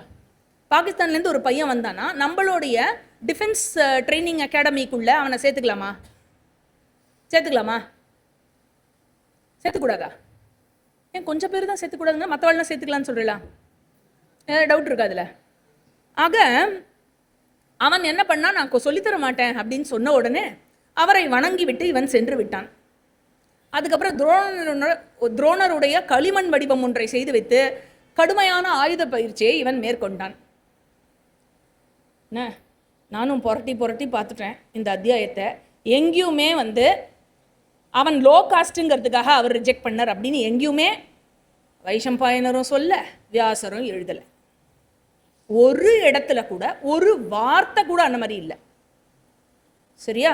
எங்கேருந்து தான் இப்படி ஒரு ட்விஸ்ட் கொடுத்தாலோ, எப்படி ஒரு கலர் கொடுத்தாலோ இந்த கதைக்கு, அதுவும் உறக்க சொல்லி சினிமாவாக எடுத்து சீரியலாக எடுத்து எல்லார் மனதிலும் என்னவோ துரோணர் ஒரு காஸ்ட் இது பிடிச்சவர், அவர் தான் பிராமணன், அவன் ட்ரைபல் பர்சன், அதனால அவனுக்கு சொல்லிக் கொடுக்க கூடாது அப்படின்னு அவர் முடிவெடுத்தாராம். அவனுக்கு சொல்லிக் கொடுக்கவில்லையாம். என்ன ஒரு கதை!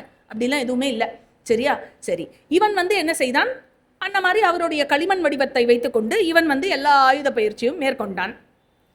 ஒரு நாளைக்கு என்னாச்சு, இந்த இளவரசர்கள்லாம் இருக்கா இல்லையா, இளவரசர்கள்லாம் இன்க்ளூடிங் கர்ணா ஆல்சோ, இளவரசர்கள்லாம் ஒன்லி இளவரசர்கள்ல அவளோட கூட சேர்ந்து இன்னும் கொஞ்சம் பேருக்கு வார் ட்ரைனிங் கொடுப்பாள்ல, அதுலேருந்து ஒருவன் தளபதி ஆக வேண்டும், அதுலேருந்து ஒருவன் இந்த தலைவன் அந்த தலைவன், நிறையா ஹெட்ஸ் எல்லாம் இருப்பாள், நிறையா கமாண்டர்ஸ் இருப்பா, அதெல்லாம் இருப்பா இல்லையா. It's a big military.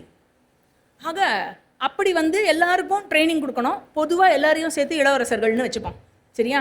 So இந்த இளவரசர்களுக்கெல்லாம் என்ன பண்ணா இவாள்லாம் அப்படின்னாக்க, துரோணரினுடைய அனுமதியை பெற்று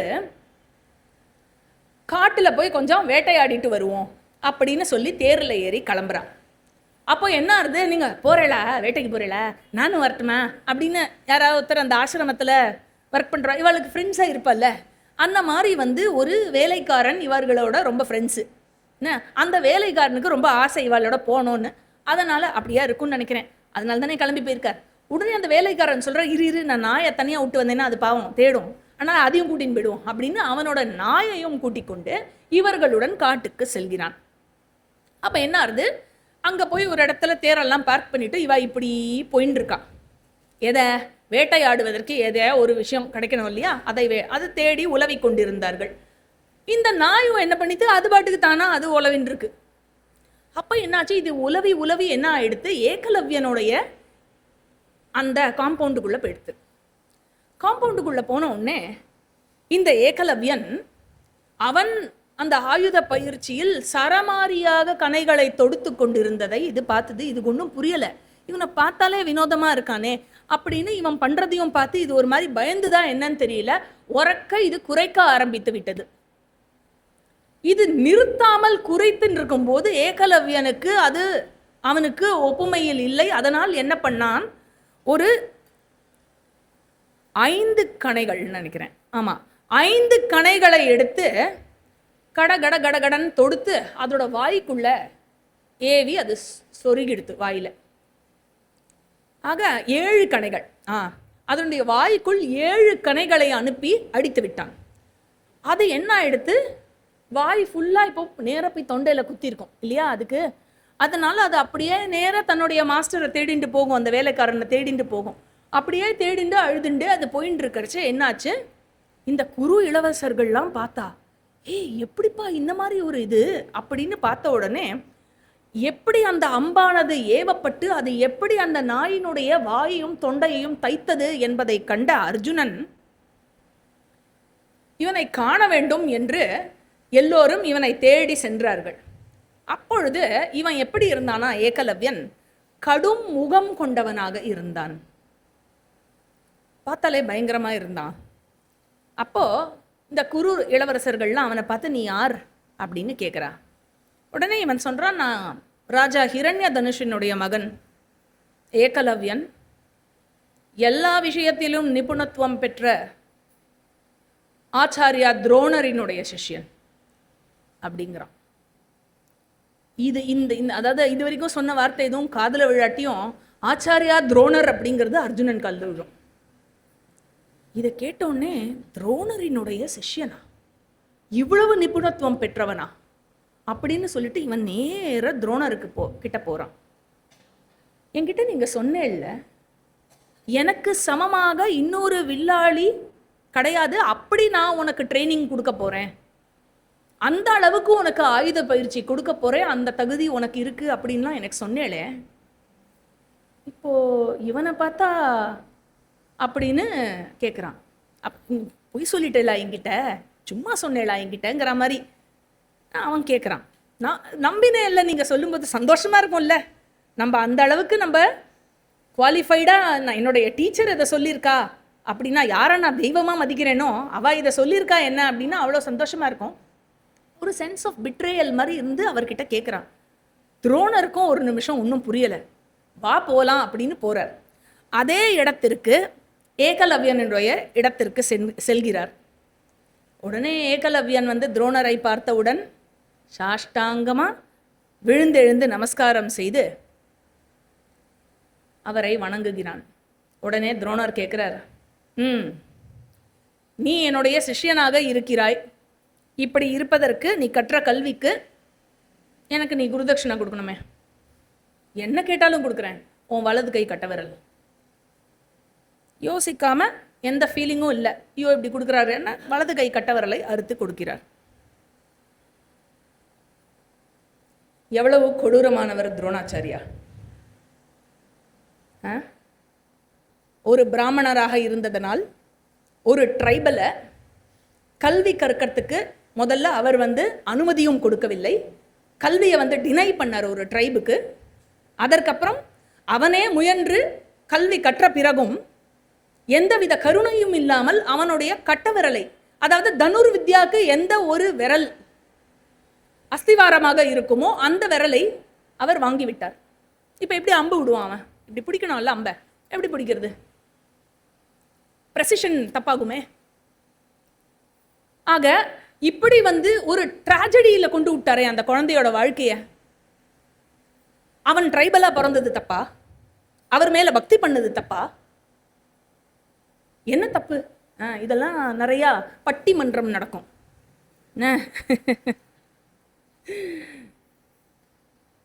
அதே கேள்வியை தான் நான் திரும்ப கேட்குறேன். பாகிஸ்தான்லேருந்து வந்த ஒரு பையன் உங்கள் டிஃபென்ஸ் அகாடமி மேலே, உங்கள் நாட்டு டிஃபென்ஸ் அகாடமி மேலே ஒரு தீரா பற்று கொண்டவன், அடங்கா மரியாதை கொண்டவன், அளவில் அடங்கா மரியாதை கொண்டவன், அவனை சேர்த்துக்கலாமா? ஏனப்பா சேர்த்துக்க கூடாது? நீங்கள் உயர்ந்தவர்கள், அவன் தாழ்ந்தவனா? ஏன்னா அந்த டிஃபென்ஸ் அகாடமியோட அந்த டிசிஷன் மேக்கிங், அந்த டிஆர்டிஏ ஹெட்டு இல்லையா, அவர் வந்து பிராமணனாக இருக்கிறார், இந்த மாதிரி எதாவது கிளப்பி விடுவா maximum. Oh my God, it is common sense இல்லை? ஏன்னா அவன் ஏகலவ்யன், அவனுடைய என்டையர் குலமே அதர்மிகளாக இருக்கிறார்கள். ஏன் அவன் குலம் அதர்மிகளாக இருந்தால் அவன் தர்மமானவனாக இருக்கலாமே. உங்க குலத்துல மட்டும் அதர்மிகளே இல்லையா? துரியோதனன் எப்படி இருந்தான்? துஷ்டாசனன் எப்படி இருந்தான்? கடைசியில எல்லாரும் பாண்டவர்களுக்கு எதிராக தானே சண்டை போட்டா. அங்க மட்டும் அதர்மம் நடக்கவில்லையா? அவர்களுக்கெல்லாம் நீங்க ட்ரைனிங் கொடுத்தேலே, அப்ப ஏன் ஏகலவ்யனுக்கு கொடுக்க கூடாது? இது எப்படி இருக்குன்னா, அந்த பாகிஸ்தான் டெரரிஸ்ட்ல குடும்பத்துல பிறந்த ஒருத்தன், அவன் தர்மமானவனாக இருக்கலாமே, அவனுக்கு ஏன் நீங்க ட்ரைனிங் கொடுக்க கூடாதுன்னு கேட்குற மாதிரி இருக்கு இல்லையா? யாரும் இதற்கு பதில் சொல்ல மாட்டார்கள், சிரித்து விட்டு செல்வார்கள். அவ்வளவுதான், இதுக்கு மேல பதில் சொல்ல முடியாது இதுக்கு இல்லையா? அதனால எங்கேயுமே, நான் நிஜமா சொல்றேன், நீங்க வேணா படிச்சு பாருங்க. I also quoted the chapter number. எங்கேயுமே காஸ்டோட ரெஃபரன்ஸ் இல்லை. ஆக இவன் வந்து என்ன பண்ணார்? அப்படி குருதட்சிணாவை வாங்கி கொண்டு திரும்ப சென்று விட்டார். இந்த குரு இளவரசர்கள் அவர்களில் கதாயுதத்தில் பீமனும் துரியோதனனும் தேர்ச்சி பெற்றவர்களாக இருந்தார்கள். தேர் போரில் யுதிஷ்டிரன் தனித்து விளங்கினான். வாழ் போரில் நகுல சகதேவர்கள் சிறந்து விளங்கினார்கள். அஸ்வத்தாமா மந்திரத்தை ஏவும் ஆயுதங்கள், அதாவது அஸ்திரங்களில் ரொம்ப ரொம்ப சிறந்து விளங்கினான். அர்ஜுனன் எல்லாவற்றிலும் எல்லாரையும் விஞ்சி இருந்தான். அப்படி ஒரு வீரனாக இருந்தான். எல்லாருக்கும் ஒரே மாதிரி தான் கல்வி போதித்தார் துரோணர். Please note this point your honour. கர்ணனுக்கு கம்மியெல்லாம் சொல்லி கொடுக்கல, சரியா? ஸோ எல்லோருக்கும் ஒரே மாதிரி தான் கல்வியை போதித்தார். ஆனால் அர்ஜுனன் எப்படி இருந்தான்? தன்னுடைய குருவிடம் அவன் கொண்ட அர்ப்பணிப்பினால் அனைவரையும் விஞ்சி இருந்தான். அவர்களில் அர்ஜுனன் மட்டுமே அதிரதியாக விளங்கினான். அதிரத்தினா யாருன்னா, இவன் தனித்து தேரில் இருக்கும் பொழுது எதிரில் 60,000க்கும் மேற்பட்டவர்களை இவன் ஒரே ஆளாக அடித்து வீழ்த்தும் திறமை கொண்டவனாக இருந்தான். அதற்கு பேரு அதிரத்தின்னு பேரு. பயிற்சி முடிவுக்கு வந்தது. அப்ப ஒரு நாள் துரோணர் என்ன செய்தார்? எல்லோரையும் ஒரு சோதனை கொடுக்க வேண்டும், ஒரு டெஸ்ட் எல்லோருக்கும் கொடுக்க வேண்டும் என்று சொல்லி எல்லோரையும் அழைத்தார். அங்க அருகில் இருந்த மரத்தின் மேல் ஒரு பறவை பொம்மையை, ஒரு செயற்கையான ஒரு பறவையை உச்சியில் வைத்தார். உச்சியில் வைத்துவிட்டு அதுதான் இலக்கு, அடிக்க வேண்டிய இலக்கு. யுதிஷ்டிரரை கூப்பிட்டார். குறிவை நாணை இழுத்து புடி, ரெடி டு ஷூட்டா வச்சுக்கணும். என்ன பார்க்குற? பறவையை பார்க்குறியா? என்ன பார்க்குற? ஆம் குருவே, பறவை தான் தெரிகிறது. வேற என்ன பார்க்குற? மரம் தெரிகிறது. நான் மரத்தை பார்க்கிறேன். நான் என்னை பார்க்கிறேன். நான் உங்களை பார்க்கிறேன். என் சகோதரர்களை பார்க்கிறேன். உடனே என்ன சொன்னார்? வேற என்னெல்லாம் பார்க்குற? அப்புறம் துரோணருக்கு கோபம் வந்துடுது. என்ன சொன்னார்? நீ தனியாக பிரிந்து நில் அப்படின்னார். நீ அடிக்க போவது இல்லை. நீ சொல்வதை பார்த்தால் நீ அடிக்கிற மாதிரி இல்லை, தனியா நில்லு அப்படிங்கிறார். அப்புறம் அடுத்தடுத்து ஆர்டர்ல கூப்பிட்டுட்டே வந்தார். ஒவ்வொரு குரு இளவரசனையா கூப்பிட்டுன்னு வந்தார். Similar reply. என்ன தெரிகிறது? பறவை தெரிகிறது. வேற என்ன பார்க்கிறாய்? மரத்தை பார்க்கிறேன். வேற என்ன பார்க்கிறார்? உங்களை பார்க்கிறேன், என்னை பார்க்கிறேன், இதை பார்க்கிறேன், அதை பார்க்கிறேன். பிரிந்து நில், நீ அடிக்க போவது இல்லை. இதே ஒவ்வொருத்தர்கிட்டயா சொன்னார். அர்ஜுனனோட டர்ன் வந்தது. எல்லாரையும் நன்னா கடுகடுன்னு திட்டி விட்டுட்டார். இவ்வளோ வருஷமா ட்ரைனிங் கொடுத்தேன் இல்ல, திட்டி விட்டார். அர்ஜுனன் வந்தான். அர்ஜுனன் அடுத்தது அப்படின்னோடனே இவருக்கு தன்னை அறியாமல் ஒரு புன்னகை. வா அப்படின்னு சொல்லிட்டு சிமிலர் டயலாக். ரெடியா? Ready to shoot. என்ன தெரிகிறது? பறவையின் தலை மட்டும் தெரிகிறது குருவே. வேறு என்ன தெரிகிறது? பறவையினுடைய தலை மட்டுமே தெரிகிறது, எனக்கு வேற எதுவும் தெரியவில்லை. அவருக்கு அப்படியே மயிரெல்லாம் சிலிர்த்து போச்சான். துரோணருக்கு அடி அப்படின்னாராம். பச்சக்குன்னு அடிச்சான். பறவையோட தலை மட்டும் துண்டித்து கீழே விழுந்தது. சில காலம் கழித்து என்ன ஆச்சு? ஆற்றுக்கு எல்லோரும் சென்று நீராடி விட்டு வரும் பொழுது அந்த ஆற்றில் ஒரு பெரிய முதலையானது துரோணரினுடைய தொடையை கவ்வி விட்டது. துரோணருக்கு எவ்வளோ கெப்பாசிட்டி இருக்குன்னா அவராலேயே தன்னை விடுவித்துக் கொள்ள முடியும் முதலை கிட்டேந்து. அந்த ஆற்றல் பெற்றவராகத்தான் இருந்தார். இருந்தாலும் இந்த சந்தர்ப்பத்தை சீடர்களுக்கு ஒரு டெஸ்ட் மாதிரி கொடுக்க வேண்டும், ஒரு சோதனையாக கொடுக்க வேண்டும் என்று சொல்லி இவர் கூச்சலிட்டார். என்னை யாராவது காப்பாற்றுங்கள், இந்த விலங்கை அடித்து இந்த விலங்கிடம் இருந்து யாராவது என்னை காப்பாற்றுங்கள் அப்படின்னு கூச்சலிட்டார். எல்லோரும் திகைத்து போயிருந்தார்கள். ஏன்னா அவ்வளவு பெரிய முதல்ல, பயங்கரமான முதல்ல அது. எல்லோரும் திகைத்து போயிருந்த டைம்ல அர்ஜுனன் மட்டும் அவனுடைய வில்லை எடுத்து, பிபத்சு என்று பெயர் அர்ஜுனனுக்கு, அதாவது எந்த ஒரு சிறு அளவு கூட அதர்மம் இல்லாமல் போர் புரிபவன் என்று அர்த்தம்.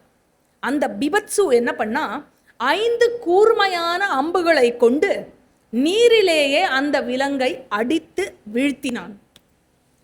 அந்த விலங்கை பிளந்து துரோணரை விடுவித்தான்.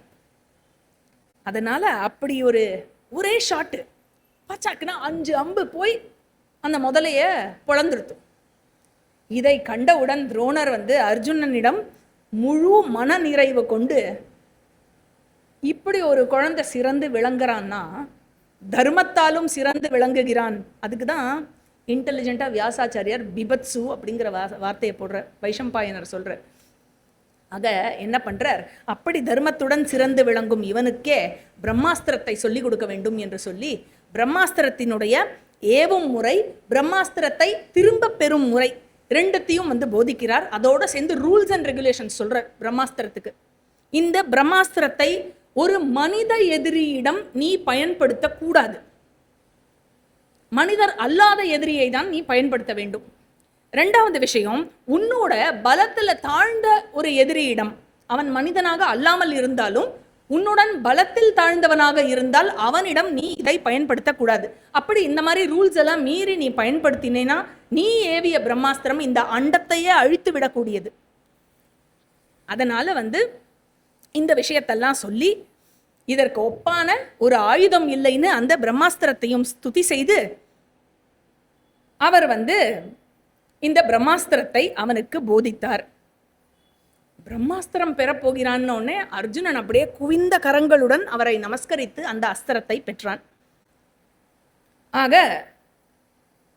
இவ்வாறு அவருடைய ஆசீர்வாதத்தை பெற்றான் அர்ஜுனன்.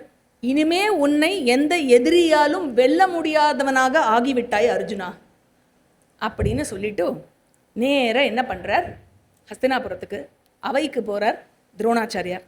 அவைக்கு போய் அங்கு யாரெல்லாம் இருக்கா அப்படின்னாக்கா கிருபாச்சாரியார், சோமதத்தா, பாஹ்லீகன், வியாசர், விதுரர், அவர்களுடன் கூடிய ராஜா திருதராஷ்டிரன். அவ முன்னாடி அந்த அவையில சொல்றார், உமது மகன்கள் அவர்களுடைய கல்வியை முடித்து விட்டனர். அதனால உங்க அனுமதியோட நீங்கள் அவர்களை அனுமதித்து ஆசிர்வதித்தால் அவர்களுடைய நிபுணத்துவத்தை அவர்கள் வெளிப்படுத்துவதற்கு ஒரு வாய்ப்பாக இருக்கும். அந்த பிரதர்ஷனம் செய்வதற்கு ஒரு வாய்ப்பு இருக்கும், அரங்கேற்றம் செய்வதற்கு அவர் கற்றுக்கொண்டதை. உடனே மன்னனும் இதயம் நிறைந்த மகிழ்ச்சியுடன் ஏற்பாடுகளை செய்கிறான். அந்த அரங்கத்தை எப்படி அமைக்கிறான்னு ஒரே டிஸ்கிரிப்ஷனாக கொடுக்குறா. ஆக எல்லோரும் பட்டாடை உடுத்தி கொண்டு அந்த அரங்கேற்றத்திற்கு ரெடி ஆகிறா. எல்லாரும் வந்ததுக்கப்புறம் இறுதியாக வருகிறார் துரோணாச்சாரியார். என்ன அழகாக டிஸ்கிரைப் பண்ணுறார் வைஷம்பாயனர். வெண்ணிற ஆடை கொண்டு, வெண்ணிற பூணல் தரித்து, வெண்ணிற தாடியோடு, வெள்ளை பூக்கள் நிறைந்த மாலைகளை கொண்டு, வெண்ணிற சந்தன குழம்பை உடம்பிலெல்லாம் பூசியவாறு தன்னுடைய மகன் அஸ்வத்தாமனோடு அங்கு வந்தாராம். அங்கு வந்து பூஜா மற்ற மங்கள சடங்குகள் எல்லாம் முடிச்சுட்டு உடனே ப்ரோக்ராம் ஸ்டார்ட்ஸ். முதல்ல இன்வொகேஷன் சாங் அதெல்லாம் இருக்கும் இல்லையா, அதெல்லாம் முடிச்சதுக்கப்புறம் வெல்கம் அட்ரஸ் எல்லாம் கொடுத்துட்டு ப்ரோக்ராம் வந்து ஆரம்பிக்கிறது. என்ன பண்ணுறார், வயது வரிசையில் இளவரசர்களை வந்து வீரத்தை அரங்கேற்றினார்.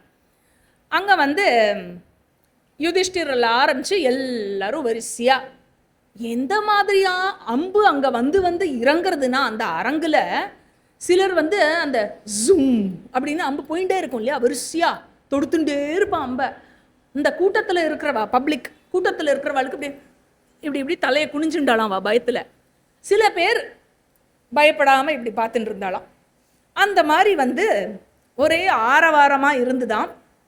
குறித்த இலக்குகளை இந்த இளவரசர்கள் உற்சாகத்துடன் அடித்து கொண்டே வந்தாலாம். எல்லோரும் அந்த அவையில் இருந்த மக்கள் அனைவரும் அவளை சியர் பண்ணிட்டு உற்சாகப்படுத்தி கொண்டு வந்தார்களாம். அதுக்கப்புறம் வந்து வாட்கள், வாழ், கேடயம் அதெல்லாம் வச்சு எல்லா இதுவும் ப்ரெசன்டேஷனும் நடந்தது. எல்லோரும் அதிர்ச்சியானார்கள். அப்பா, நம்மளுடைய குரு இளவரசர்கள் நாளைக்கு நம்மளுக்கு ராஜாவா ஆப்புறவா இவா எல்லாரும். இவ்வளோ ஸ்ட்ராங் கண்ட்ரி. நம்ம அந்த சுவாபிமானம் இன்க்ரீஸ் ஆகும்ல இந்த பிரதர்ஷன்லாம் பார்க்கறச்சே, அதெல்லாம் அவளுக்கு ரொம்ப ஜாஸ்தியாச்சான்.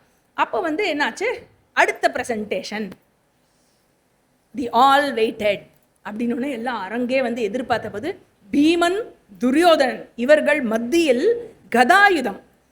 ஆக இவ ரெண்டு பேரும் வந்து அப்படின்னு வரச்சே வந்து சினம் கொண்ட 2 யானைகள் மோதிக்கொள்வது போல இருந்துதான் அந்த அரங்கை வந்து இடமும் வலமுமாக அவ வந்து உலா வந்துட்டு இருந்தாளாம். முதல்ல இப்படி நடப்பால, அப்படி கதையை தூக்கிட்டு இப்படி சண்டை போடுறதுக்கு ரெகுலராக இருந்தாராம்.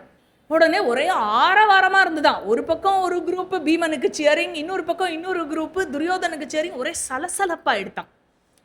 பீமனை பாரு, அவன் எப்படி இருக்கான், பீமனை விடு, துரியோதனனை பாரு அப்படின்னு. துரியோதனன் பீமன் தான் ஸ்ட்ராங். இந்த மாதிரி ஒரு சலசலப்பு மாதிரி ஆயிடுதான் அந்த கூட்டத்தில். உடனே இந்த சலசலப்பை கேட்டவுடன் திருதராஷ்டிரன் வந்து என்ன நடக்கிறது அப்படின்னோடனே விதுரர் வந்து மொத்தமாக எல்லா விஷயத்தையும் திருத்ராஷ்டருக்கும் காந்தாரிக்கும் பக்கத்தில் இருந்த குந்திக்கும் டீட்டெயில்டாக சொல்லிட்டு இருந்தாராம். அதுக்கப்புறம் என்னாச்சு, இந்த பார்வையாளர்களுடைய மனதானது இப்படி சலசலப்பில் வேறுபட்டு 2 பிரிவாக பிரிந்தார்கள். ஸோ ஒரு பக்கம் பீமனுக்கு சப்போர்ட்டு, இன்னொரு பக்கம் துரியோதனுக்கு சப்போர்ட்டு. அப்படியே கலங்கிய கடல் போல அந்த அவை இருந்து என்ன ஆயிடுத்து, இவாளை சியர் பண்ணுற விதத்தில் இவாளுக்கு இன்னும் கோபம் ஏறிவிட்டது ஒருவரை ஒருவர் மோதிக்கொள்வதற்கு. உடனே துரோணர் என்ன பண்ணுறாராம், இது நல்ல ஸ்பிரிட்டா இல்லையே, this is not a sport இல்லை, அப்புறம் வேற மாதிரி இல்லை போயின்னு இருக்கு கதை. அதனால அஸ்வத்தாமனை கூப்பிட்டு இவர்கள் இருவரையும் இப்போ நீ தடுத்து நிறுத்து, ஏன்னா இந்த கூட்டத்தினால் ஏற்பட்ட கோபத்தில் அவர்கள் தூண்டப்படக்கூடாது, அதனால அவர்களை தடுத்து நிறுத்து அப்படின்னு அஸ்வத்தாமனை விட்டு அதை பண்ண சொல்றாராம். அதுக்கப்புறம் என்னாச்சு, கொஞ்சம் ஒரு கமர்ஷியல் பிரேக் மாதிரி இருந்து அந்த அரங்கத்தில் எல்லா இசைக்கலைஞர்களும் எல்லா வாத்தியத்தையும் வாசிச்சு அந்த மாதிரி ஒரே இசைமயமா இருக்கான். அப்போ உடனே என்ன பண்ணுறாராம், துரோணர் எழுந்து எல்லாத்தையும் நிறுத்துறாராம். ஒரே சைலன்ஸ். அப்படியே ஆழ்ந்த குரல்ல, மைக்கெல்லாம் கிடையாது இல்லையா, அவ குரலே அப்படிதான் இருக்கும். ஆழ்ந்த குரல்ல அவர் சொல்றாராம், என் மகனிடம் நான் கொண்டுள்ளதை போன்ற என்னுடைய அன்பிற்குரியவன் அப்படிங்கிறாளாம். உடனே எல்லாரும் கைத்தட்டுறாராம். அனைத்து ஆயுத திறமைகளும் கொண்டவன். Again a round of claps. கேட்கவே இல்லையே. இந்திரனினுடைய மைந்தன், இந்திரனினுடைய தம்பிக்கு ஒப்பானவன். இந்திரனுடைய தம்பி யார் தெரியுமோ? இந்திரனுடைய தம்பிக்கு உபேந்திரஹான்னு பேரு. உபேந்திரா யாரு? உபேந்திரோ வாமனஃ ப்ராம்ஷுஹு அமோக சுச்சிரூர்ஜிதஹ. வாமனாவதாரத்துல கஷ்யப்ப ரிஷிக்கும் அதிதிக்கும் இந்திரனுடைய தம்பியாக பிறந்தவர். அதனால அவருக்கு உபேந்திரஹான்னு பேரு. அப்படிப்பட்ட விஷ்ணுவுக்கு நிகரானவன் இந்த ஜிஷ்ணு அப்படின்னு சொல்லி அவனை இந்த பார்த்தனை அனைவரும் காண்பீராக அப்படின்னு அனௌன்ஸ் பண்றார். உடனே பேக்ரவுண்ட் மியூசிக்கோட அர்ஜுனன் நிற்கிறான். அந்த ஃபல்குனன் அவனுடைய உடம்பில் உடற்கவச்சம் தெரித்து அம்புரா துணிகளில் கணைகள் அனைத்தையும் நிரப்பியவாறு வில்லை ஏந்தி அப்படி நிக்கர்ச்சே மாலை சூரியனினுடைய கதிர்கள் அவன் மீது விழுந்து மின்னலுடன் கூடிய மேகம் போல் அவன் காட்சியளித்தானாம். இப்படி வர்ணிக்கிறார். உடனே எல்லோரும் முழங்குறாளாம், அர்ஜுனனுக்கு ஜெய் ஜெய்காரம் போடுறாளாம். உடனே அவனுக்கு பேக்ரவுண்ட் மியூசிக்கெல்லாம் வாசிக்கிறாளா எல்லா இசைக்கலைஞர்களும். அப்படியே சேர்ந்து அதோட இவர் காம்பியரர் யார், துரோணாச்சாரியார் அனௌன்ஸ்மெண்ட்டை கண்டினியூ பண்ணிட்டே இருக்கார். குந்தியினுடைய அழகிய மகன் இவன், பாண்டவர்களில் நடுவனானவன், இந்திரனினுடைய மகன், இந்த குரு குலத்தை காக்கப் போகிறவனே இவன்தான். ஆயுதம் தரித்தவர்களில் முதன்மையானவன், அறத்தை கடைபிடிப்பவர்களில் முதன்மையானவன், சரியான நடத்தை கொண்டவர்களில் இவன் முதன்மையானவன், ஞானத்தை பெறுவதற்கு பெரும் கொள்கலனாக இருப்பவன் அப்படின்னு துரோணாச்சாரியார் வரிசையா அடுக்கி அடுக்கி அடுக்கி அடுக்கி அர்ஜுனனுடைய புகழாரத்தை பாடும் பொழுது குந்திக்கு எப்படி இருக்கும்? அப்படியே ஆனந்த கண்ணீர் அவளுக்கு இவ்வளோ எமோஷன் ஆகி அப்படி இருந்தாளாம். உடனே திருத்தராஷ்டர் அப்படி ஏ க்ஷத்ரி விதுரர, ஏ க்ஷத்ரி என்ன ஒரே கூச்சலா இருக்கு, என்ன நடக்கிறது? உடனே விதுரர் என்ன நடக்கிறதுன்னு ஃபுல்லாக எக்ஸ்பிளைன் பண்ணாராம். அப்படின்னோடனே இந்த பிபத்சு அர்ஜுனன் இவன் ஆயுத கலையில் தன்னுடைய நிபுணத்துவத்தை அரங்கேற்றினான். ஒரு அம்பை விட்டான், அக்னி அஸ்திரத்தை விட்டு அக்னியை உண்டாக்கினான். அதுக்கப்புறம் வருணாஸ்திரத்தை விட்டு மழையை உண்டாக்கினான். வாயு அஸ்திரத்தை விட்டு வாயுவை உண்டாக்கினான். பர்ஜன்யாஸ்திரத்தை விட்டு மேகங்களை வரவழைத்தான்.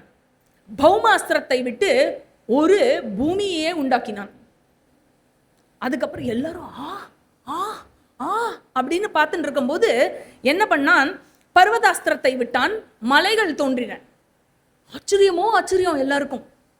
உடனே என்ன பண்ணா, அந்தர்தான அஸ்திரத்தையும் விட்டு அனைத்தையும் மறைய வைத்து விட்டான். எல்லாருக்கும் எல்லாத்தையும் பார்த்த உடனே அப்பா அப்படின்னு மேஜிக் ஷோ பார்க்குற மாதிரி எல்லாருக்கும் அவ்வளோ ஆசை. ஆக ஒரு நொடியில் பார்த்தால் இவன் உயர்ந்திருப்பான், ஒரு நொடியில் பார்த்தா இவன் எங்கேயோ குட்டியா இருக்கான், ஒரு நொடியில பார்த்தா தேர்தட்டில் இருக்கான், ஒரு நொடியில பார்த்தா தரையில இருக்கான், ஒரு நொடியில பார்த்தா தேருக்கு நடுவில் இருக்கான். இவன் எப்போ எங்க போறானே தெரியலையே அப்படின்னு எல்லாருக்கும் ஆச்சரியமா இருந்தது. பல கடினமான இலக்குகளை இவன் அடித்து காட்டினான், லாவகமாக அடித்து காட்டினான். நகர்ந்து கொண்டே இருக்கும் ஒரு இரும்பு பன்றி, அதனுடைய வாயை அடிக்க வேண்டும் என்பதுதான் இலக்கு. அதன் வாயை 5 கணைகளில் அடித்தான். அடிச்சப்புறம் தான் தெரியும் அதில் 5 கணை அடிச்சிருக்கான்னு. எல்லாரும் நினைச்சா ஒரே கணை தானே, சத்தம் ஒன்று தான் கேட்டுது. இப்படி எடுத்து இப்படி தொடுத்தான், அவ்வளவுதான். போய் பச்சக்குன்னு 5 கணை இருக்கு. ஆக அங்கும் இங்கும் ஆடிக்கொண்டிருந்த மாடினுடைய கொம்பு 21 கணைகள் கொண்டு அந்த 2 கொம்புகளையும் அடித்தான். அப்புறம் வாள், வில், கதை எல்லாவற்றிலும் தன்னுடைய ஆழமான நிபுணத்துவத்தை அனைவருக்கும் பிரதர்சனம் செய்தான். அந்த அரங்கையே இப்படி ஒரு ஹீரோ மாதிரி வலம் வந்து கொண்டான். எல்லாம் முடிஞ்சு அப்படியே நோ சவுண்டு. அவனும் காணும், அரேனால எங்க இருக்கான்னு தெரியல, நிசப்தமா இருந்தது சவுண்டு.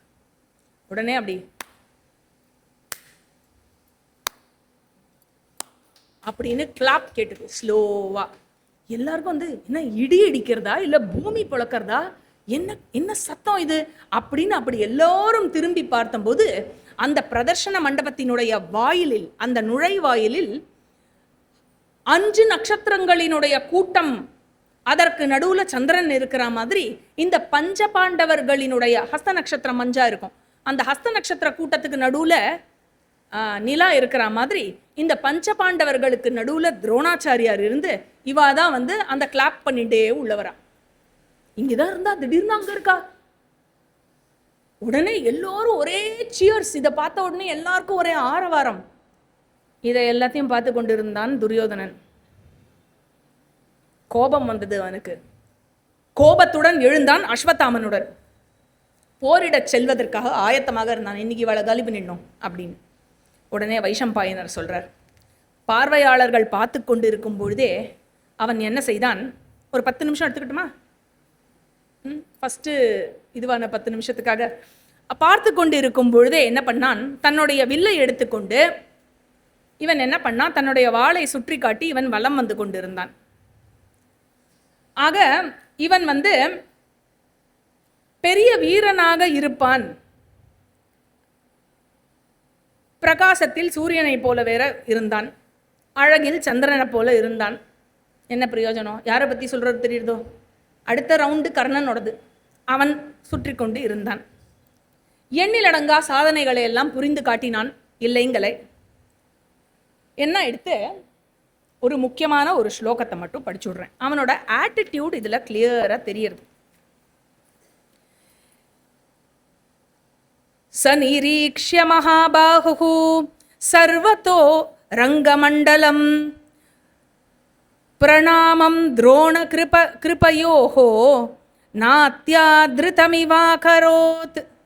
அதாவது என்ன ஆச்சுன்னா, துரோணரையும் கிருபாச்சாரியாரையும் அதிகமாக அவர் மேல் மரியாதையே இல்லாதவாறு அவர்களை வணங்கினான். அலட்சியமாக வணக்கத்தை தெரிவித்தான். யாருக்கு? துரோணருக்கும் கிருபாச்சாரியாருக்கும். ஆக இப்போ சொல்லுங்க, யாரை இன்சல்ட் பண்றா? துரோணர் கர்ணனை இன்சல்ட் பண்ணாரா? இல்ல கர்ணன் தன்னுடைய ஆச்சாரியாருன்னு கூட பார்க்காம ஒழுங்கா நமஸ்காரம் கூட பண்ணாம இருக்கானே, யாரை இன்சல்ட் பண்ணுது? என்ன எங்கேயுமே துரோணர் கர்ணனுக்கு எஜுகேஷனை ரெஃப்யூஸ் பண்ணாருங்க எங்கேயுமே மகாபாரதத்தில் சொல்லலை. எல்லோருக்கும் சமமாகத்தான் கல்வி கற்றுக் கொடுத்தார் அப்படின்னு தான் சொல்லியிருக்கு. அப்படி இருக்கிறச்சே ஷியர்லி பொறாமை, அவ்வளவுதான், வேற எதுவுமே இல்லை. உடனே என்னாச்சு, இவன் கத்துறான் எல்லா அவையில் நடுவில், ஹே பார்த்தா, நீ செய்து காட்டிய எல்லா சாதனைகளையும் விஞ்சும் அளவிற்கு நான் இந்த சபையின் முன் இப்பொழுது எல்லாவற்றையும் செய்வேன், நீ ஏன் மலைத்து போக போகிறாய் அப்படின்னு சொல்லிட்டு எல்லாத்தையும் அர்ஜுனன் என்னெல்லாம் பண்ணினானோ அது எல்லாத்தையும் பண்ணி காமிச்சான். அவன் என்ன பெரிய, எனக்கும் தான் எல்லாம் தெரியும் அப்படிங்கிற மாதிரி. ஓகே, ஸோ துரியோதனன் என்ன செஞ்சான், தன்னோட தம்பிகளுடன் சேர்ந்து, ஆஹா அர்ஜுனன் அந்த சைடில் இருக்கான் தானே நம்மளுக்கு கொஞ்சம் பயமாக இருந்தது, இப்போ அர்ஜுனன் மேலே இருக்கிற பயம் இல்லை, ஏன் கர்ணன் தான் இருக்கானே இப்போ.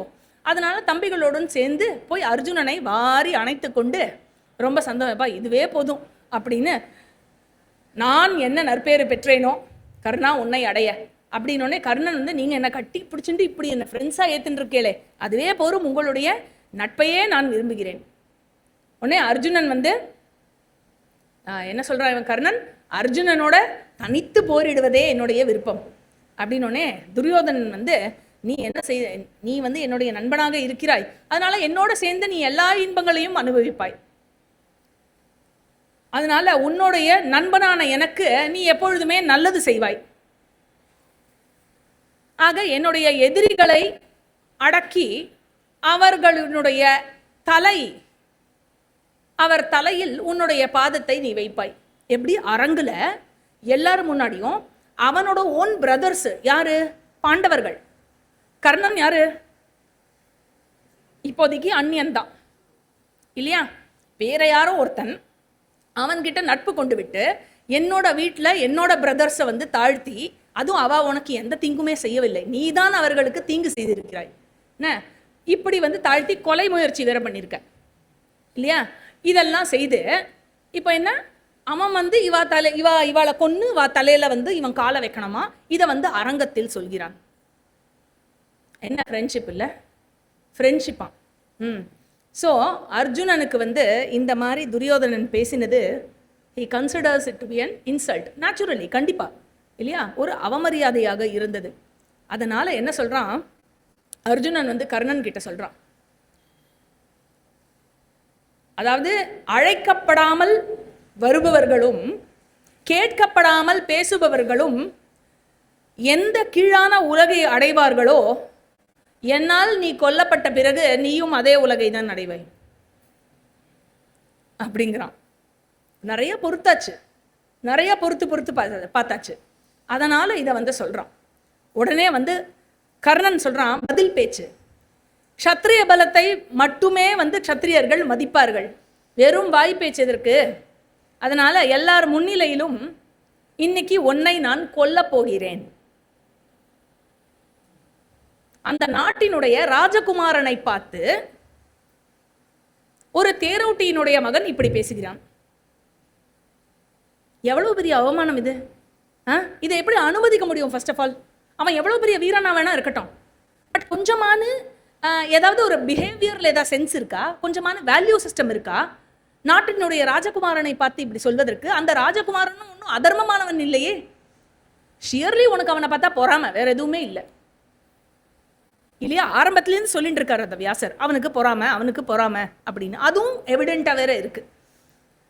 ஆக அர்ஜுனா, உன்னுடைய தலையை கொய்தெடுக்கும் வரை உன்னுடைய கணைகளால் நீ என்னிடம் பேசுகிறாயா, உன் வாயால் பேச வேண்டாம்.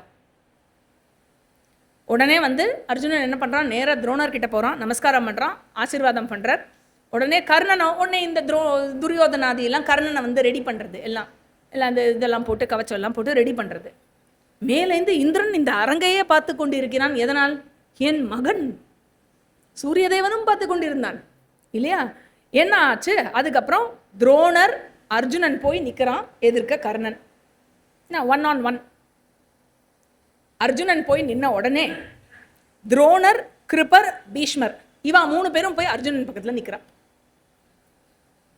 வெல் கம்யூனிகேட்டட் இல்லையா.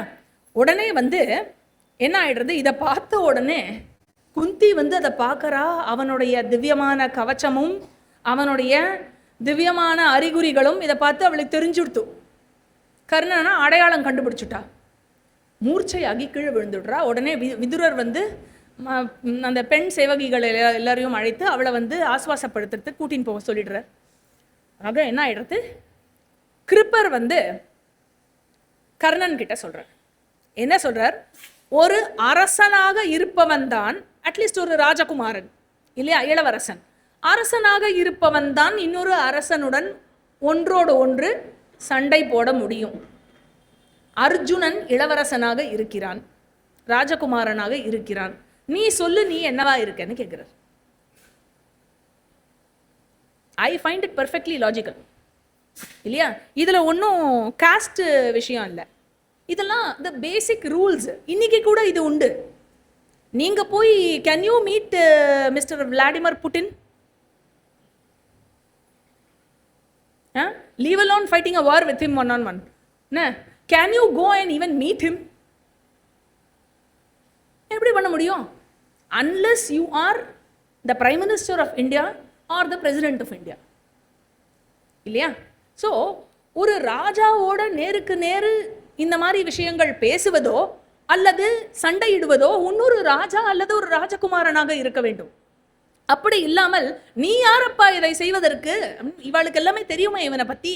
அதனால தெரிந்தும் அந்த கோர்ட்ல கேட்பால உங்க பெயர் அப்படின்னு. அதான் உங்களுக்கு தெரியுமே, அதெல்லாம் இங்க பேசக்கூடாது, உங்கள் பெயர். அதே மாதிரி வந்து கிருப்பர் கேட்கிறார், நீ யார், உன்னுடைய குலம் என்னன்னு கேட்கிறார்.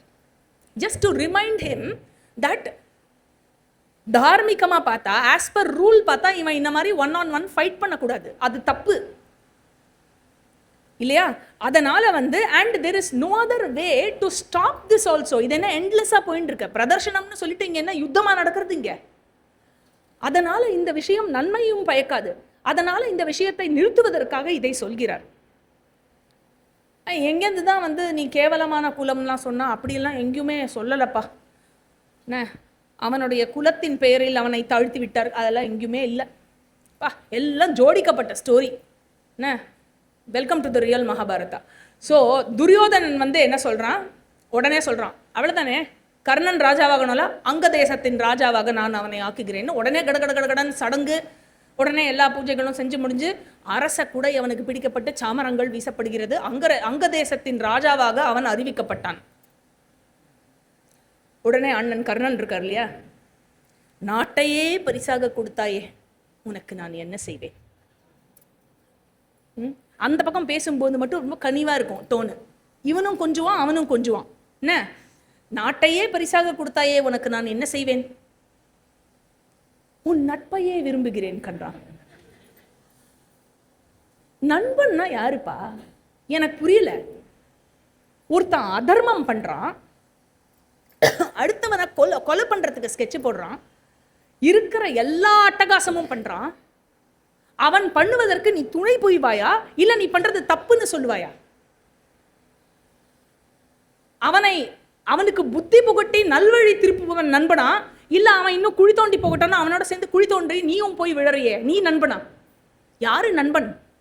நகுதர் பொருட்டன்று நட்டல் மிகுதர் கண் மேற்செனரு இடித்தர் பொருட்டு.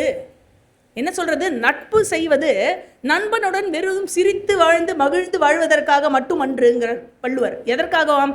அவர் மிகுதியாக தவறு செய்யும் பொழுது அவரை கண்டித்து நல்வழிக்கு திருப்புவதே ஆகும் நட்பு. ஆக இதுதான் வந்து இன்னைக்கு கொண்டாடப்படும் நட்பு. என்ன லாஜிக் இருக்கு இந்த நட்புல? ஸோ இதோட வந்து நம்ம இந்த இன்னியோட கிளாஸை முடிச்சுப்போம். 135th சாப்டர் வரைக்கும் முடிச்சிருக்கோம். மொத்தமாக 398 ஸ்லோகாஸ் இன்னைக்கு பார்த்துருக்கோம். மேற்கொண்டு அடுத்த வாரத்தில் இந்த சம்பவ பருவம் முடிஞ்சு அடுத்த உபபருவமான ஜதுகிரக பருவத்தை தொடங்க முடியுமான்னு பார்ப்போம். ஓம் பூர்ணமதః பூர்ணமிதம் பூர்ணாத் பூர்ணமுதச்யதே பூர்ணஸ்ய பூர்ணமாதாய பூர்ணமேவாவசிஷ்யதே. ஓம் சாந்தி சாந்தி சாந்தி. ஹரிஹி ஓம். ஸ்ரீ குருப்யோ நமः. ஹரிஹி ஓம். பாராசர்யவச்சः சரோஜமமலம் கீதார்த்தகந்தோத்கடம் நானாக்யானககேசரம் ஹரிகதா சம்போதனாபோதிதம் லோகே சஜ்ஜன ஷட்பதைரஹரஹ பேபீயமானம் முதா பூயாத் பாரத பங்கஜம் கலிமல பிரத்வம்சின ஸ்ரேயசே யம் பிரம்மா வருணேந்திர ருத்ரமருதः ஸ்துன்வந்தி திவ்யைஸ்தவைः வேதைः சாங்கபதக்ரமோபனிஷதைः காயந்தி யம் சாமகாः த்யானாவஸ்தித தத்கதேன மனசா பஷ்யந்தி யம் யோகினः யஸ்யாந்தம் ந விதுः சுராசுரகணாः தேவாய தஸ்மை நமः. ஓம்.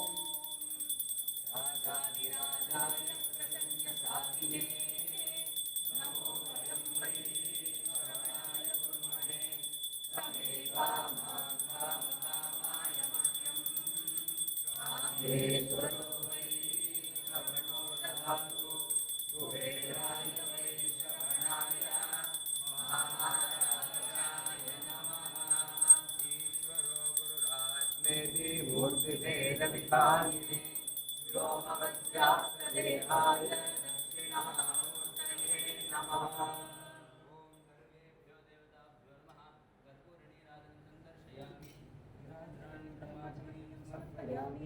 पुष्पाणि समर्पयामि।